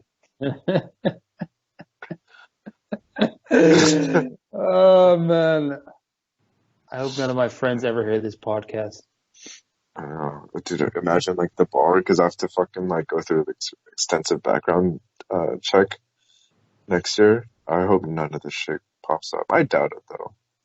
I've actually been worried about this. I heard all they check is your social security number, so I think I should be good. There's no way they can really trace this back to you, right? Yeah, no. And to be fair, like if there's any, I know we only have like 10 listeners per podcast now, but and I do apologize for using the R word, retard, because my friend that I'm very close with, my dude Keon, his twin brother is retarded, is mentally challenged, and like every time I say it in front of him, like he kind of cringes. So I apologize about that, and like that's why, like, you know, we obviously love to make fun of people like for being such like pussies sometimes, you know, like people who got mad over the Mikey thing. Like there is a difference between obviously saying words and how you feel about, you know, that type of person, but like at the same time, like I feel like the R word is a little bit more sensitive, so I apologize about that. I'll try not to use it moving forward. But it's just such a great way to describe somebody who's so stupid that it's like, how are you that stupid? Bro, words are like bullets. That's all I can say. They can leave you injured, bro. Yeah, bro. You need to be careful with that, and you need to be woke, and you need to not be a bigot. I think that's extremely important. Because we have a problem right now in boxing, and this shit just should not get tolerated. Yeah, man. I mean, Matt does bring up some decent points, though, to be fair. No, he doesn't. True. He doesn't. Matt, you're a fucking retard if you ever listen to this. You are. He really is. All right. I just said something bigoted. Oh my god, what am I going to do now? I think we should have a border wars between you and Matt. Should I fight Matt? Yeah. How tall is he? I don't know. He's like 5'1", right? No. Over 3,400 people have died in Italy, surpassing the death toll from China officially. Obviously, all these numbers are fucking skewed. And who knows if China's even reporting their numbers properly? But damn, yeah, that's it might be fake. It might be fake news, bro. That's a lot of people in fucking in Italy. Yeah, I know. It's absolutely nuts, bro. Why Italy? Was there just like a huge like Chinese tourist group who just fucking came to Italy? And just got that could be actually. I mean, the Vatican is a very popular destination all across the world, right? Bro, you know from our travels, like obviously I don't give a fuck what race you are, but Chinese tourists are fucking awful, man. Dude, and they're everywhere, man. They're everywhere. Did you know that in Thailand they account for like 27% of the tourism? I can easily believe that. Bro, on my last trip, right, I went to this, the famous, the train market in Bangkok. You know, that night market with all the train, what do you call them? Cabins, like, surrounding it. Man, I went there, right? I literally must have seen like 2 white people and like the rest were all Chinese people. And all the signs of the food, for example, the street food and shit were in fucking Chinese. The Thai people were speaking Chinese. I was like, what the fuck? Like, it's all catered to Chinese. And they're just there with masses and masses and masses of groups. And they're all tour groups, right? And it's the same in Europe, man. When you go to like Prague or Rome, they're everywhere. So yeah, it's probably just one big influx and then boom. They're fucked, right? And it's all stuck together, right? Especially in Rome, like in peak season, it can get really busy. But yeah, it's not just in Rome. I don't know what's going on in Italy, man. It's a lot in northern Italy that's a big ass problem. And one of the thing about Italy is like if you compare it to like Netherlands, for example, their healthcare infrastructure is shit. Italy is actually not that modern. A lot of people think it is, but it's not. It's a country that has a lot of challenges, man. But I think one thing they at least have to their benefit is just how hardworking and productive they are. Well, they're hustlers, Italians. That's what I would call them. I'm kidding. They're fucking lazy as fuck. I was shocked when I went there. Just like, I would try to find a gym to go to. And their fucking hours were just random.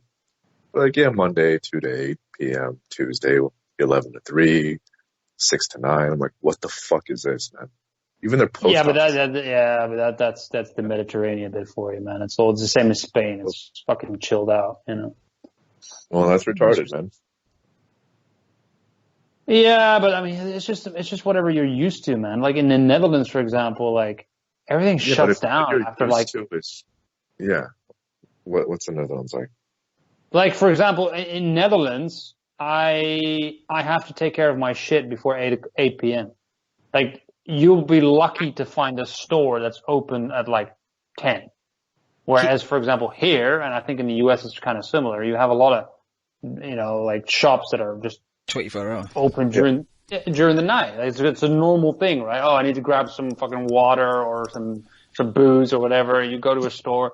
Like in Netherlands, if you want to party, like you got to fucking get your liquor before 9 p.m. or you're done. You can't find it anywhere. That's fine.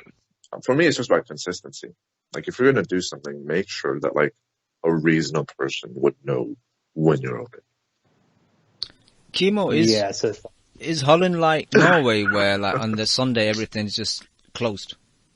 They just treat it as Sunday is rest day. Yeah, Sunday is closed. Yeah, there might be like a couple of big supermarkets, and once in a while they'll do like a shopping Sunday.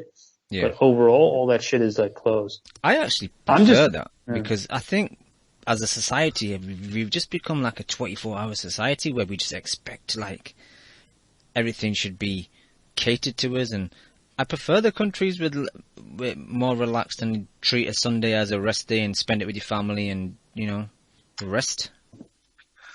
Yeah, but you know what it is? Me, it's all about free will. You should be given the option. You know what it is, Cam, in Netherlands? In Netherlands, there's a real culture about respecting your time and respecting your time off work. Right? Like what I've noticed, for example, here, and what I've also noticed, like, you know, in the US, for example, Japan. Yeah, it's a lot about hard work, and there's a lot of benefits to that, obviously. Like especially in the US, if you make a killing, or here or in Japan, you can really achieve something career-wise, right? But in Netherlands, for example, there's a real, obviously it's a thriving economy, but there's a real respect there, sort of from the corporations and all of that on your personal time, right? A lot of times, a lot of companies that you work in, 6 p.m. is 6 p.m., right? You're done? Okay, no, good. Finish it tomorrow if it's not done. 6 p.m. you leave. There's a lot of like health promotion, you know, so it's very normal, for example, for people in Netherlands to go to the gym for lunch, right? They'll go to the gym for like 30 minutes, have a lunch for, you know, 30 minutes, 45 minutes. Obviously, it will take a little longer than that. But that's perfectly fine. They're not going to be all over your ass, and they'll actually encourage it, you know? Here, there's no way. Like, I would never be able to go to the gym during fucking lunchtime. No fucking way. Like, people will think I'm like, what? No. Get your ass back to work. There's no way. Is that consistent in Holland, or do you think that will eventually change and they'll kind of become a bit more stricter? Nah, I think it's part of the culture, man. Like it's, and that's the same thing. Like for a lot of like people who work in supermarkets and shops, they don't want them to work on Sundays. They respect that freedom. Yeah, I think it's just part of the culture. Like just the way the Dutch are kind of wired. But at the same time, there's certain things there that you don't have, for example, here or in the US. Like there's a brutal fucking tax rate, right? Like people think that Bernie Sanders is progressive, like in the US. Like go to fucking Netherlands if you want to see real socialism, right? So, yeah. But it's a beautiful country, man. I really do like it. But it's just about what you prefer, you know? Yeah. It's, I think Lim is more of a capitalist. Do they look like German girls? Dutch girls? I would say Dutch girls are better looking than German girls. I do. I think German girls are so hot. Not really though, bro. What's your reference point? Like dirty blondish type of hair. I love and German girls. They're tall. Yeah, they're big girls. Dutch girls are big too. That's dope. They're very athletic. Really? In what sense? Yeah. Athletic. Now he's interested. No, they just have like a lot of times they have like athletic builds, you know, like big strong legs, tall, like they look like fucking specimens, you know. Dog, until you go to Brazil, man, I don't think you can really say that. Yeah, I still gotta go, bro. But yeah, no, anytime soon. Talk about fucking like places being open and just having no rhyme or reason. Like Brazil is, I don't even know how the fuck their economy works, man. It's just driven by pussy, bro. It's crazy. And if you think Trump is a fucking racist motherfucker, dude, like, dude, Bolsonaro is a psychopath, dude. Yeah. I mean, what do you think about the Chinese flu? I mean, Trump was kind of right in saying that, right? Look, I'm obviously not a Trump. Well, it did derive from China. Yeah. Out of all the stupid things that he said, I don't think this is anywhere close to his, like, the worst things he said. But the problem Lim, is in your country right now, and is that there's so much fucking identity politics going on, and it's all about picking a side, and they're just using every single fucking thing to create conflict, you know? And right now, everybody should just come together, you know? Yeah. You know what I'm saying? Like, left, right, black, white, it don't matter. We all gotta stick together, you know? Yellow, green. I don't care what your skin color is, man. Yellow, green, purple. Brown. Cam, it doesn't matter. Yeah, bro. Cam is not brown. He's like a different kind of shade of brown. So. 50 Shades of Brown. That's why 50, yeah, that's, no, but seriously though, like, it does get too much out of hand, man. People are just like, I understand, like, the line of craziness has been moved many times by Trump, but sometimes I'm just like, God, just leave it a little bit, okay? Like, stop fucking bitching about everything 24/7. Like, it's just too much, man. And I follow, you know, American politics quite closely.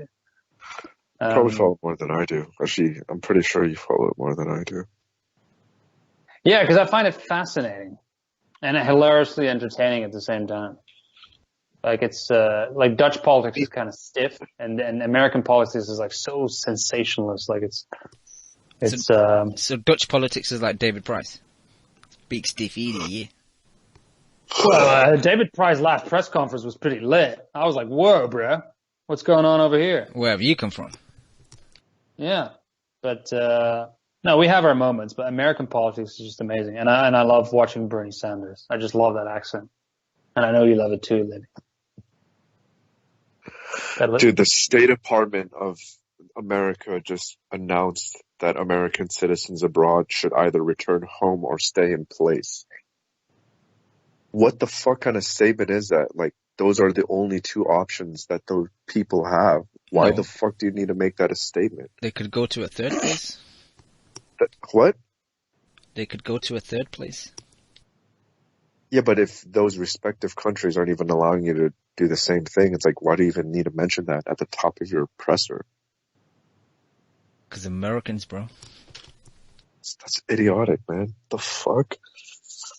Side note, did you hear about how Pornhub is like capitalizing on this?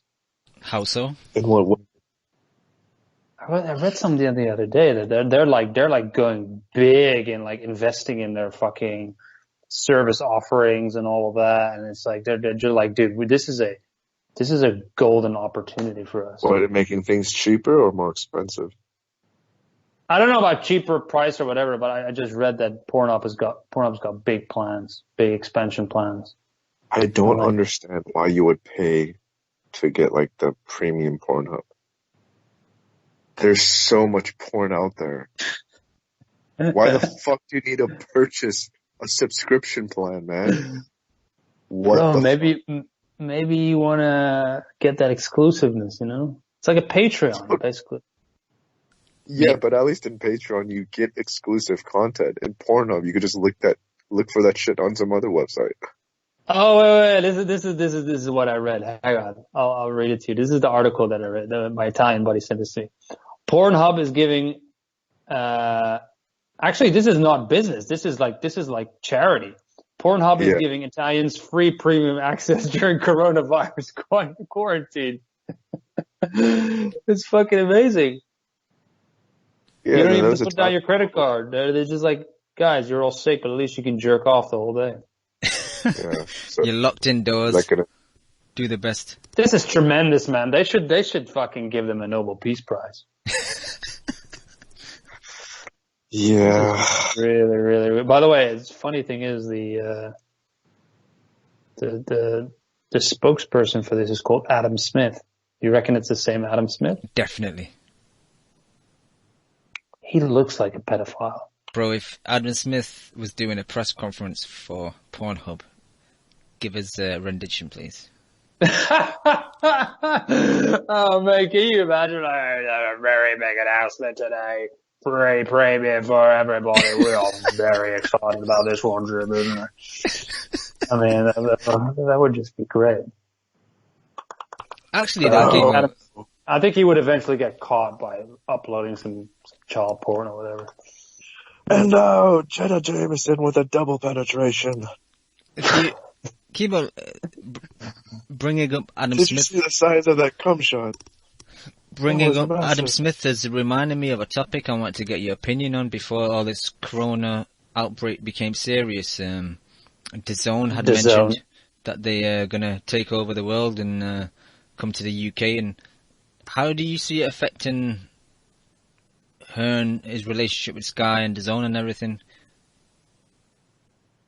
Well, what do you mean DAZN is coming? Oh, you mean like, well, man, Sky is basically dead anyway, right? Like, what's really on Sky? The cards that we still get on Sky are just atrocious, man. Yeah, you mentioned it the other day that the British cards are terrible. It's fucking trash, man. Like, we used to have garbage, right? Which was like, JD Sports fucking, what are they called? New Wave or New Age or what? I forgot what it's called, but Next Gen. Yeah, thank you. And now it's like, I don't even know what they're doing. Like, we're not even getting Connor Ben. Connor Ben used to be a highlight of my week. Connor Ben's probably like pay-per-view now. It's fucking crazy, man. Like, Sky is just completely dead. So I guess DAZN is the future, innit? I like Connor Ben. I like him too, bro. He's got fire. Yeah, I like his social media. Yeah, he's a total Instagram poser, but I'm just blessed to have witnessed those wars that he was in, man. That was just amazing. But yeah, Cam, fucking DAZN, man. The commentary that they're doing these days. Oh god, the production is just so trash. I can't deal with it. And I can't deal with fucking Christina Poncher either on commentary. Fucking shit, mate. So she was doing the international stream for the Fury Wilder rematch with Ray Flores on the mic, and them two together was like one of the worst things I've ever heard in my life. This is what Tyson Fury was talking about when he mentioned he would come forward. Like, really? No shit. Bitch, Dude, shut the fuck up. Bro, why are you so sexist, man? I'm not sexist, Lim. I just know, dude, if they would put you and me in that booth. Why do you need to call her a bitch, dude? She's not a bitch. That's somebody's daughter you're talking about. Bro, it's the same for Ray Flores or whatever his name was. He was fucking terrible as as well. He's always been terrible, man. God damn, he's fucking shit. In everything what he is fucking this? does. He fucking And does Sergio Mora. all And that Sergio shit. Mora. Oh my god. Dude, Ray Flores is out. Who the fuck talks like that, man? His fucking parents should slap the shit out of him. I'm pretty sure he's Mexican, right? What Yeah, he fucking is Mexican Mexican. speaks like that? Bro, I'm sorry. I don't mean to stereotype against Mexican people, but Mexican people are just like cool. You know, they're just like badass motherfuckers. Like, you should not let one of your people speak like such a pussy. Dude, How does he even fucking talk, man? It's all fake, bro. These guys don't really talk like that in real life. They just put on the voice. It's not natural. He's such a fucking fag. This is why I respect Joe, you know?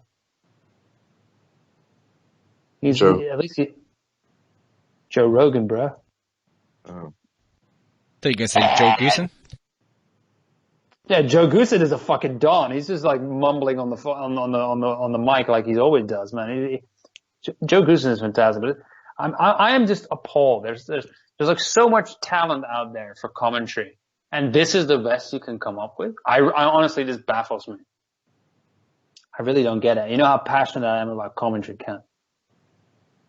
Like it's, and I must say, man, the Brits, they have the best fucking commentators, man. Like that one guy that always does radio. You know, that fucking recording about AJ Ruiz 1, I think it was, that BBC, was it BBC radio recording that came out? Costello. My God, man. Like, what a fuck. I mean, look at it, man. I'm not even watching the fight. I'm listening to it and I've got goosebumps in my balls, bro. Do you think that's the reason, though? Because it's radio and he's kind of trying to paint a picture for you? No, I don't think it's just radio. I think I have to say, like, obviously the US has great commentators as well, but there's something about the UK and commentators that do it right. And it's not just in that sport, bro. I'm talking like, I know my shit with this. John Motson in football or soccer for you Americans, right? Yeah. Absolute fucking legend. He could make anything sound good. Anything, bro. I used to watch football when I lived in the UK at the time. And this guy's voice, you know, Michael Owen on the far side, like, it's amazing. It's just fucking amazing. I loved it. And then there's this guy that I just mentioned. And there's a couple of old names that Leon always brings up of boxing commentators. And I've watched like old fights of like, you know, Nigel Benn or whatever with this dude on commentary. And it's just like, God damn, it's so good. It's so good, bro. We have that WWE dude, man. Mauro Ranallo. It just reminds me of like the South Park Harley drivers. Yeah, exactly. The first time I was across in California. I went tonight. Sometimes I just boxing. I think Tony Romo is going to be at that one point someday. No, Tony Romo's a goat. Tony Romo's like that level of like great. No, you guys have greats, man. You guys have Jim Lampley. You have Tony Romo. Fuck, even Gus Johnson is better than this shit. Bro, I miss out. Everyone Gus, man. Gus Johnson was a fucking don as well. Yeah, but yeah, the worst is no doubt that Krieger. That guy needs to be shot. I'm not even joking. He's literally the dude. If he died from coronavirus, I'd be fucking ecstatic. But bro, honestly, like, you know what's fucked up though? Like, the thing about Mauro Ranallo is that he is actually like, that's actually him, because the dude is like bipolar, and if you've watched his documentary, he actually flips out like that in real life. Yeah. Like he'll go crazy randomly, right? Like he just go fucking nuts. And I know I shouldn't laugh, but the thing is, like, this story is pretty incredible though. Like what he's it is it's pretty insane. But like if you watch some of the Strike Force old MMA fights, right? Like he literally loses his fucking mind. Like, I mean, I have to admire that in some way. Like Cam, I don't know if you've ever seen this video, but there's a video of Dan Henderson like posturing over a guy, and like decking him in the face, like on the ground, right? And Morrow just completely starts screaming on the top of his head, like,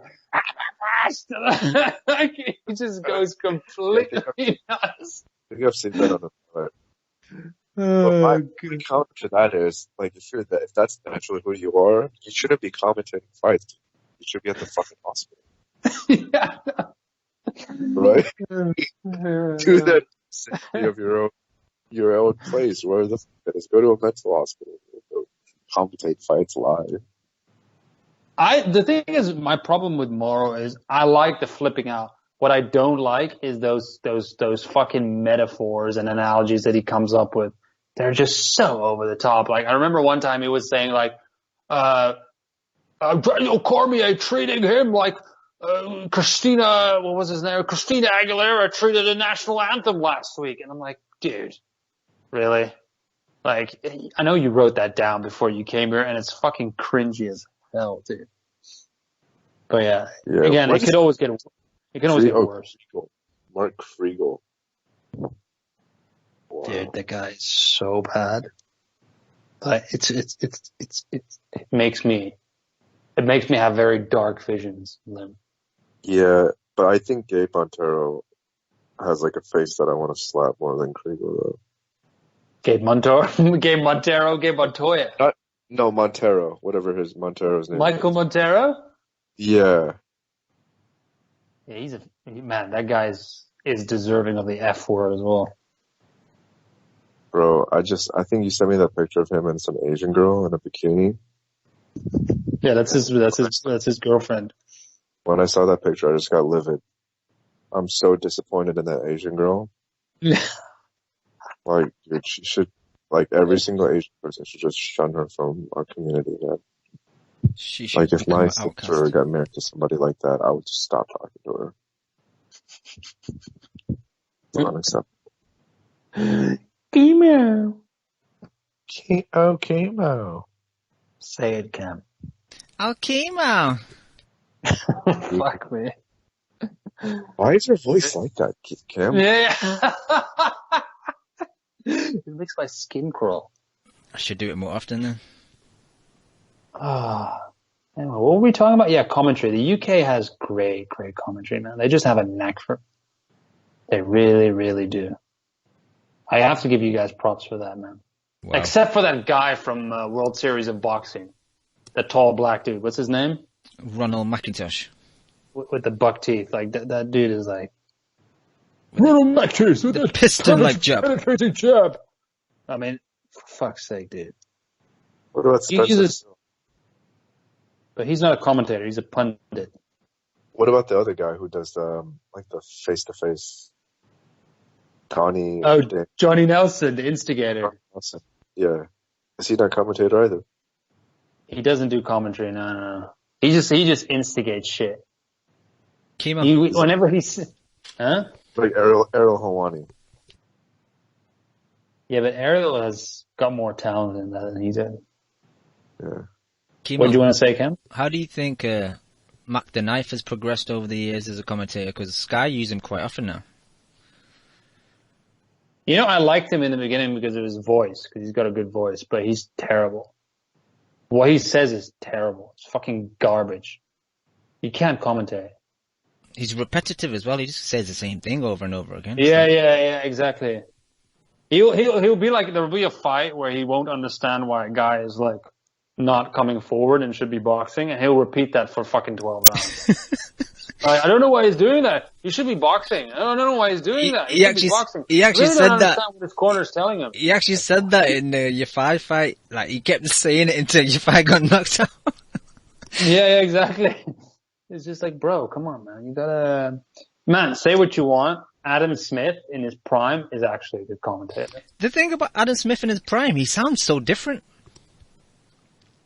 Yeah, he went a bit deeper, didn't he? Nowadays, it's like, even when he's doing a fucking press conference, it's like, I want to thank Eddie Matchroom. And it's like, mate, you don't actually talk like that. Yeah. And then you open up an IFL interview and he's still talking like that. Yeah. It's great to see you again.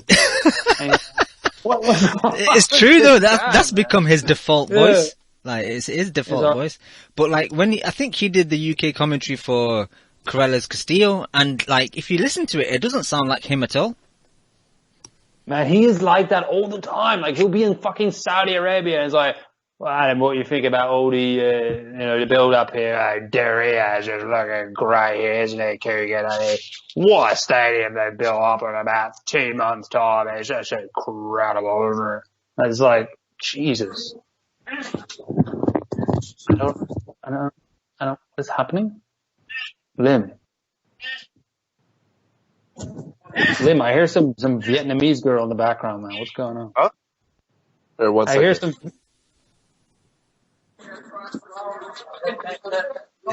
Is he in a drive-thru? What is he doing? Hey, what the heavy bag, brother? Is he on the heavy bag, or is it his sex tape? Yeah, I thought it was sex tape. Yeah, this was great, isn't it, Jim? Uh-oh, hot dog. 8B, bro. Chemo. Dude, I'm gonna watch Bisping Rockhold press conference.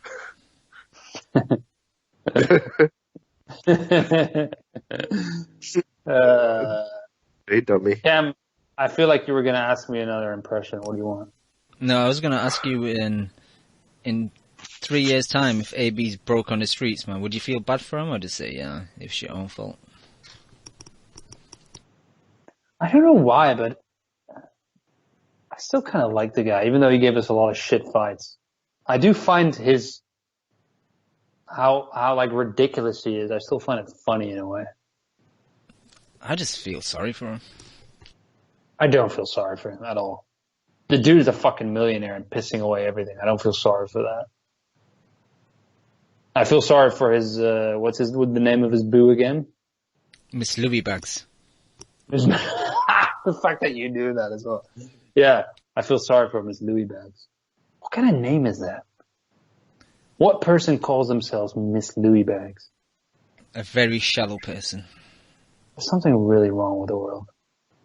Anyway, boys, it's 2:20 a.m. right now. How long have we been going? 3 hours and 16 minutes. Fuck me, man. Quarantine makes for some long-ass podcasts. We got another 2 hours to go, great. Bro. You're not working tomorrow. You're on lockdown, so another 2 hours. That's how you put yourself out. Believe it, and you achieve it. And that's what I do. I know what I'm going to do. I know that I'm better than this. Sounds like the most self-help book you've ever read. Conceive, believe, achieve. Shut the fuck up. I love Data's laugh. Every self-help book. That's great. That's really fucking great. But yeah, Kimo, shall we call it a night? What a classy operator, isn't it, Cam? Sure is, Jim. I just want to say that everybody out there that's doing the right thing, I just think are incredibly brave. And take care of yourselves. Lim, stay put. Don't go to the gym. I can't. They're all closed. Freaking live. Did BTS cancel their tour? Dude, that would be fucking devastating, man. I don't know. Like, I'm so desperate to go to the gym that I might go to my parents' facilities. Like, my parents live in this gated community, and they have their own gym. It's probably closed as well. I was gonna say. I have that here, and I can't fucking go to the gym either. But they're closed? Yeah, dude, I literally have to just take the elevator down, and there's a gym, and that gym is closed. And yet the mall is open. I know, but it makes sense though. Some fucked up logic. Yeah. Dude, in the gym, man, everybody's sweating all over machines and shit, right? In the mall, you just walk around. That's it. Walk around and do what? Bust out some dance moves, bro. I don't know. Be careful of that fake love, bro. But yeah,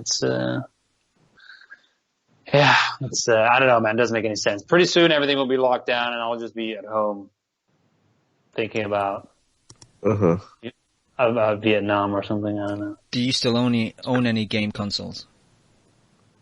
I have a PS4, but I don't really play it anymore. I might start playing The Witcher 3 because it's been sitting there and I've never played it. Have you watched the What's Witcher the series? Witcher? It's like an RPG that you just roam around and like talk to people and like. Boring though. Yeah, but it's pretty sweet, bro.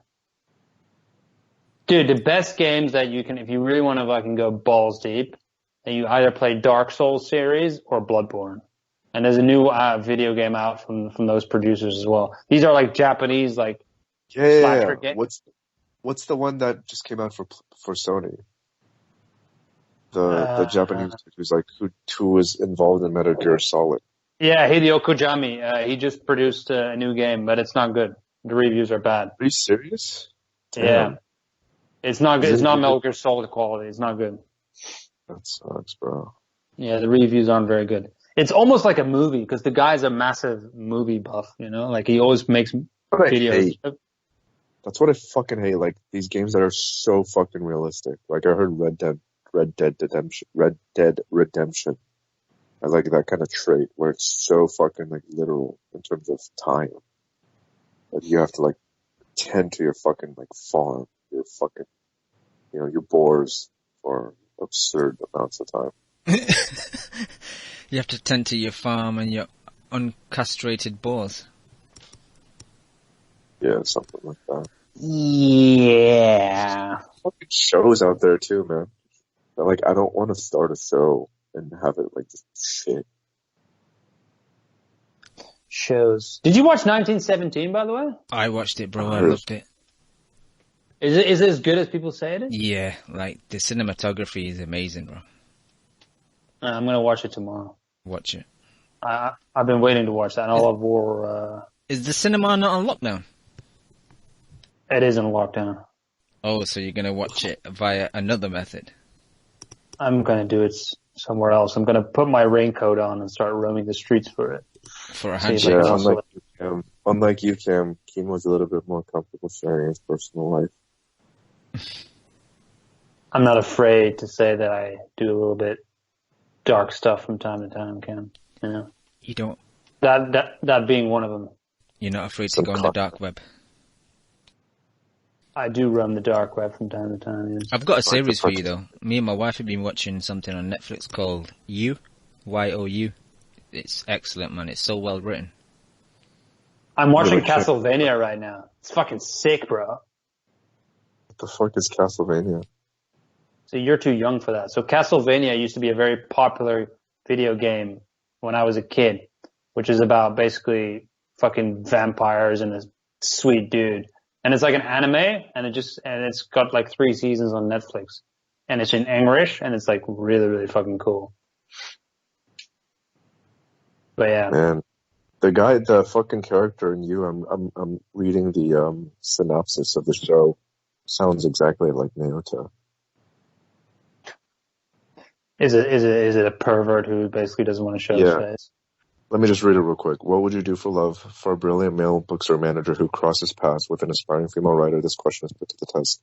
A charming yet awkward crush becomes something even more sinister when the writer becomes the manager's obsession. Using social media and the internet, he uses every tool at his disposal to become closer to her, even going so far as to remove any obstacle, including people that stand in his way of getting to her. It is really good though, honestly. Like, the writing is excellent. Like, the twists and the turns.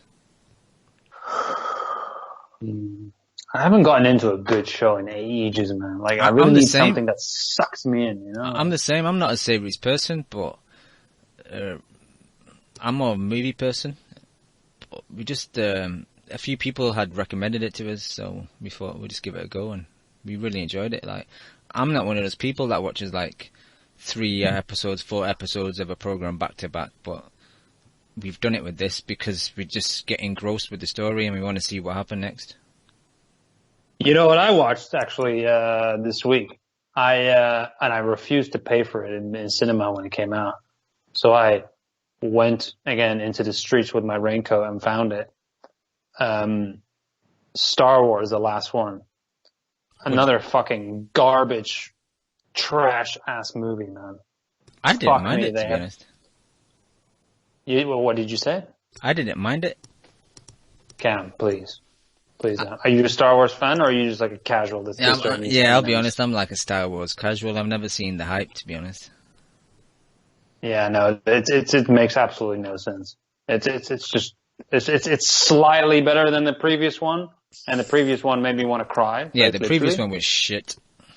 I really wanted to just cry in the shower for 3 hours after that, but this one was like a teeny weeny bit better, but it was still terrible. Like it was just, dude, there's shit that's happening now. Like this chick is all of a sudden like shooting out lightning bolts from her fucking hands, you know, like, dude, it takes years and years of training to be able to do that. Not some fucking millennial chick that just came roaming around and suddenly shoots lightning bolts out of her fucking hands.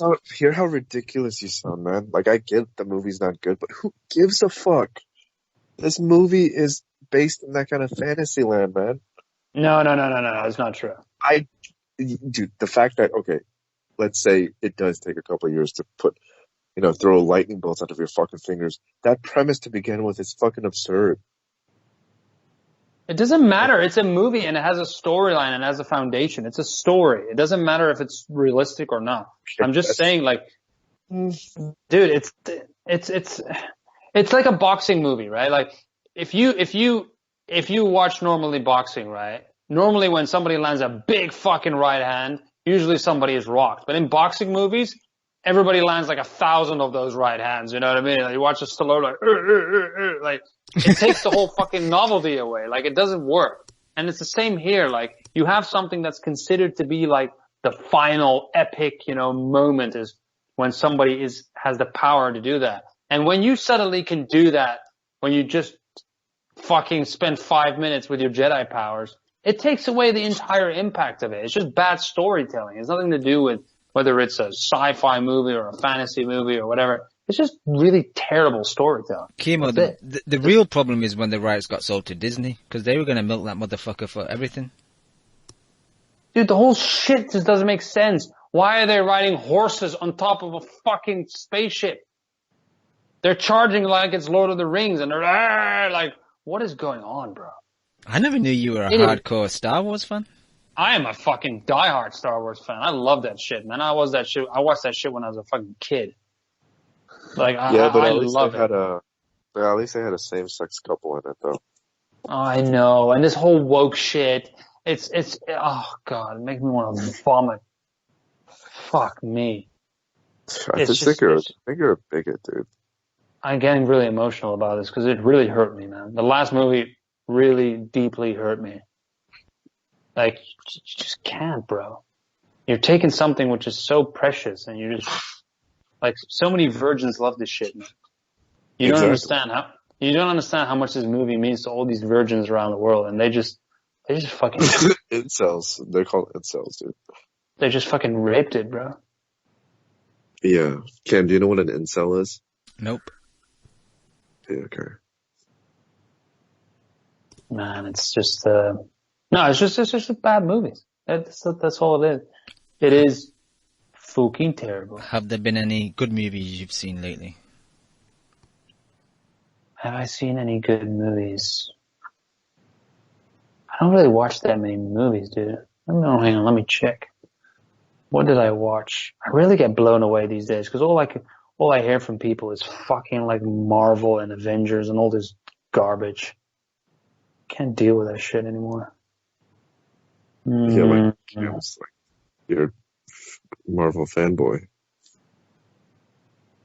Dude, if I hear one more person talk about the fucking Avengers and how great of a character that fucking, what is his name? What is the bad guy's name? Thanos. The dude? Yeah, that looks like he has balls on his face. Like, dude, seriously. That was such a shit movie. I don't understand why people enjoy that. Cam liked it. No, Cam just wants to sit there and eat M&Ms. I didn't like the second one. I liked Infinity War, but I didn't like Endgame. Which one? So, Avengers Infinity War was like part 1, and then Endgame was part 2. I didn't like part 2. Infinity War? Infinity War? Pretty sweet movie, but Infinity War. I did watch one good movie. That must have been one. Okay, so Lim, actually, let me ask you this before I go. What did you think of Once Upon a Time in Hollywood? I liked it. Yeah, I liked it too for some reason. I actually enjoyed it. What do you mean for some reason? It's a good movie. Yeah, but I wasn't expecting to like it because I don't always vibe with these fucking Tarantino movies, man. Like sometimes I think they're a bit miss. Like I really don't always like the Tarantino movies. Like call me fucking crazy, but I thought Kill Bill was fucking like I don't get it. I just didn't get it. Kill Bill shit. Yeah, that's a thank you, Cam. Like it's a fucking shit movie, and people act like it's a good movie. You're getting movie fucking affirmation from Cam. That should tell you something, Kimo. Okay, for example, Inglourious Bastards, I didn't like it. No, I thought the first 25 minutes was fucking genius, and then all of a sudden it became trash. Yeah, like, it did go a bit stupid, but that opening scene at that farmhouse. Yeah, the opening is it's amazing. But that's the thing, right? I was the shootout scene in the bar was fucking fantastic, and that was towards the end. Yeah, but that was towards the end after like an hour and a half of garbage dialogue, and everybody's like, "Oh my god, that's Tarantino. He does a lot of extensive dialogues." I'm like, I don't give a shit. It's boring and it sucks. Didn't like it. Django Unchained was pretty good. Kill Bill, yeah, I mean, I thought Kill Bill 2 was great. Dude, how good was Leonardo DiCaprio in Django? I mean, talking about Brad Pitt was fucking amazing in Once Upon a Time. Oh yeah, bro, the way he fucking iced that dude, I loved it. When he threw that kind of dog food at that chick's face.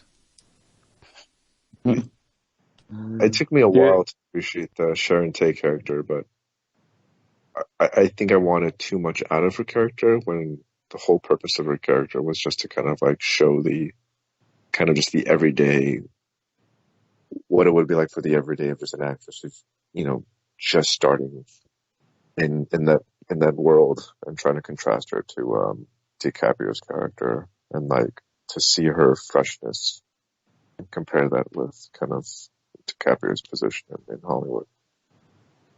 But I thought, the thing with Tarantino films is there's always a lull at some point in the film because he's such a unique filmmaker. Yeah, again, you make it sound like it's part of the genius. It isn't. It isn't. It isn't. A movie is entertainment. If you have shitty dialogue, right, in a movie, that's not true. A movie is not just entertainment, dude. A movie, like art is fucking art. How is that even debatable? So I don't know if it's the actors, but for example, in Django, I was never bored, and there were very long dialogues as well. But DiCaprio as a racist fucking slave owner is just unbelievable. Well, that's different. You're a bigot, so you like that kind of stuff. That might be true. Yeah. I don't know. But like Pulp Fiction, for example. Pulp Fiction doesn't really have any lulls in it. I like Pulp Fiction. It was a good movie. Pulp Fiction's incredible, man. What about Reservoir Dogs? Yeah, Reservoir Dogs is a fucking classic. I can't deny that. That is, that's, what else has he got? True Romance? Yeah. Probably haven't. But by the way, can I say something? I think DiCaprio might be my favorite actor. I think that guy's a fucking genius. I just love the guy. I don't know.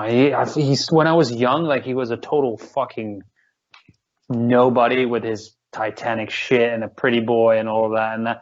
And now he's just like, the dude is just, ever since Blood Diamond, I just fucking love the guy. Like he was amazing in Blood Diamond. Amazing. Especially that accent. I don't know. I love DiCaprio. Come on, Kimo. Give us the South African commentator, ex-boxer who does that, the rolling rolls. Reuten Bemakabu. That's the only thing I could do, man. South African is really hard, by the way. It's not an easy accent to do. I just remember him saying, "Brew." Bro. Bro. This is Africa, eh? That's what he says. Man, he does it really well. He calls, at one point he's with the black dude, right? Well, obviously there's a lot of black people in that movie, but at one point he's with the head character. And the way that he says a very, very bad word in like Afrikaans, I think I'm almost, I don't want to say it, but he calls him like I think he calls him a kefa or something like that. It's a fucked up word, I think, that people use at the time of apartheid. But the way he says it, and DiCaprio is an American guy, right? The way he mastered that accent is pretty fucking great, man. Yeah. Yeah, it's pretty, but I do like his southern, slave owner accent as well, the way he talks in Django. Well, I do say, you got a mighty fine, blah, blah, blah over here. This is Africa. I kind of want to talk like that. Regarding the southern accent, I did watch a good film in the last few months. It was called Knives Out. It had Daniel Craig. Was Errol Spence in it? No. It was pretty good. It's like a murder mystery. Yeah, I heard it was really good. I love you, daddy. We gonna get it on. Errol Spence is a fucking idiot, man. Alright, boys. I'm really knackered. It's been almost fucking, what is it? 3.5 hours. Jesus. Shall we close it off, Cam? You want to do us the final thoughts? Yeah. Let's call it a night. Chemo, always good having you on, and Lim, likewise. Thanks to Leon also, who gave us 10 minutes of his time. Props to the 5 people that came in the YouTube chat. We'll be back. Who knows when, man? The country's on lockdown. Everyone be safe. Wash your hands. Don't get too close to motherfuckers. Peace. You just listened to the Boxing Coalition. Oh, dude. Man, I love boxing. I fucking love boxing. A big shout out to the Boxing Coalition. You're a newbie. No, I ain't new, man. If my fucking next door neighbour became the #1 flyweight in the world, you know what I'd do? I'd fucking walk past the cunt. Derek, how you doing, bro? I was physically burn you, blood. I disagree. First time I hear the song, man, it was fucking badass. Vamos a Argentina, la concha de su madre. I see the bomb in them. I get home and she's like, what the fuck? Me and the kid are here. Why don't you get home and talk to us? I'm like, man, you guys don't know shit about boxing. Kel, how does it feel to be the new IBF champion? It feels great. Great. Did we really dive into the black hole right off the jump? I think he's hiding glass. Just to play devil's advocate. You want 1 portion of crow or 2 portions of crow? Give me 2 portions with a supersized fries and a large drink, please. I can't stand him, what? I'm Scottish. Fringe side? But you won't rush Anthony fucking fat ass Joshua, would you? He's not fat. How about you tell us what you weighed for your final thoughts? My weight? Thank you for listening to the Boxing Coalition.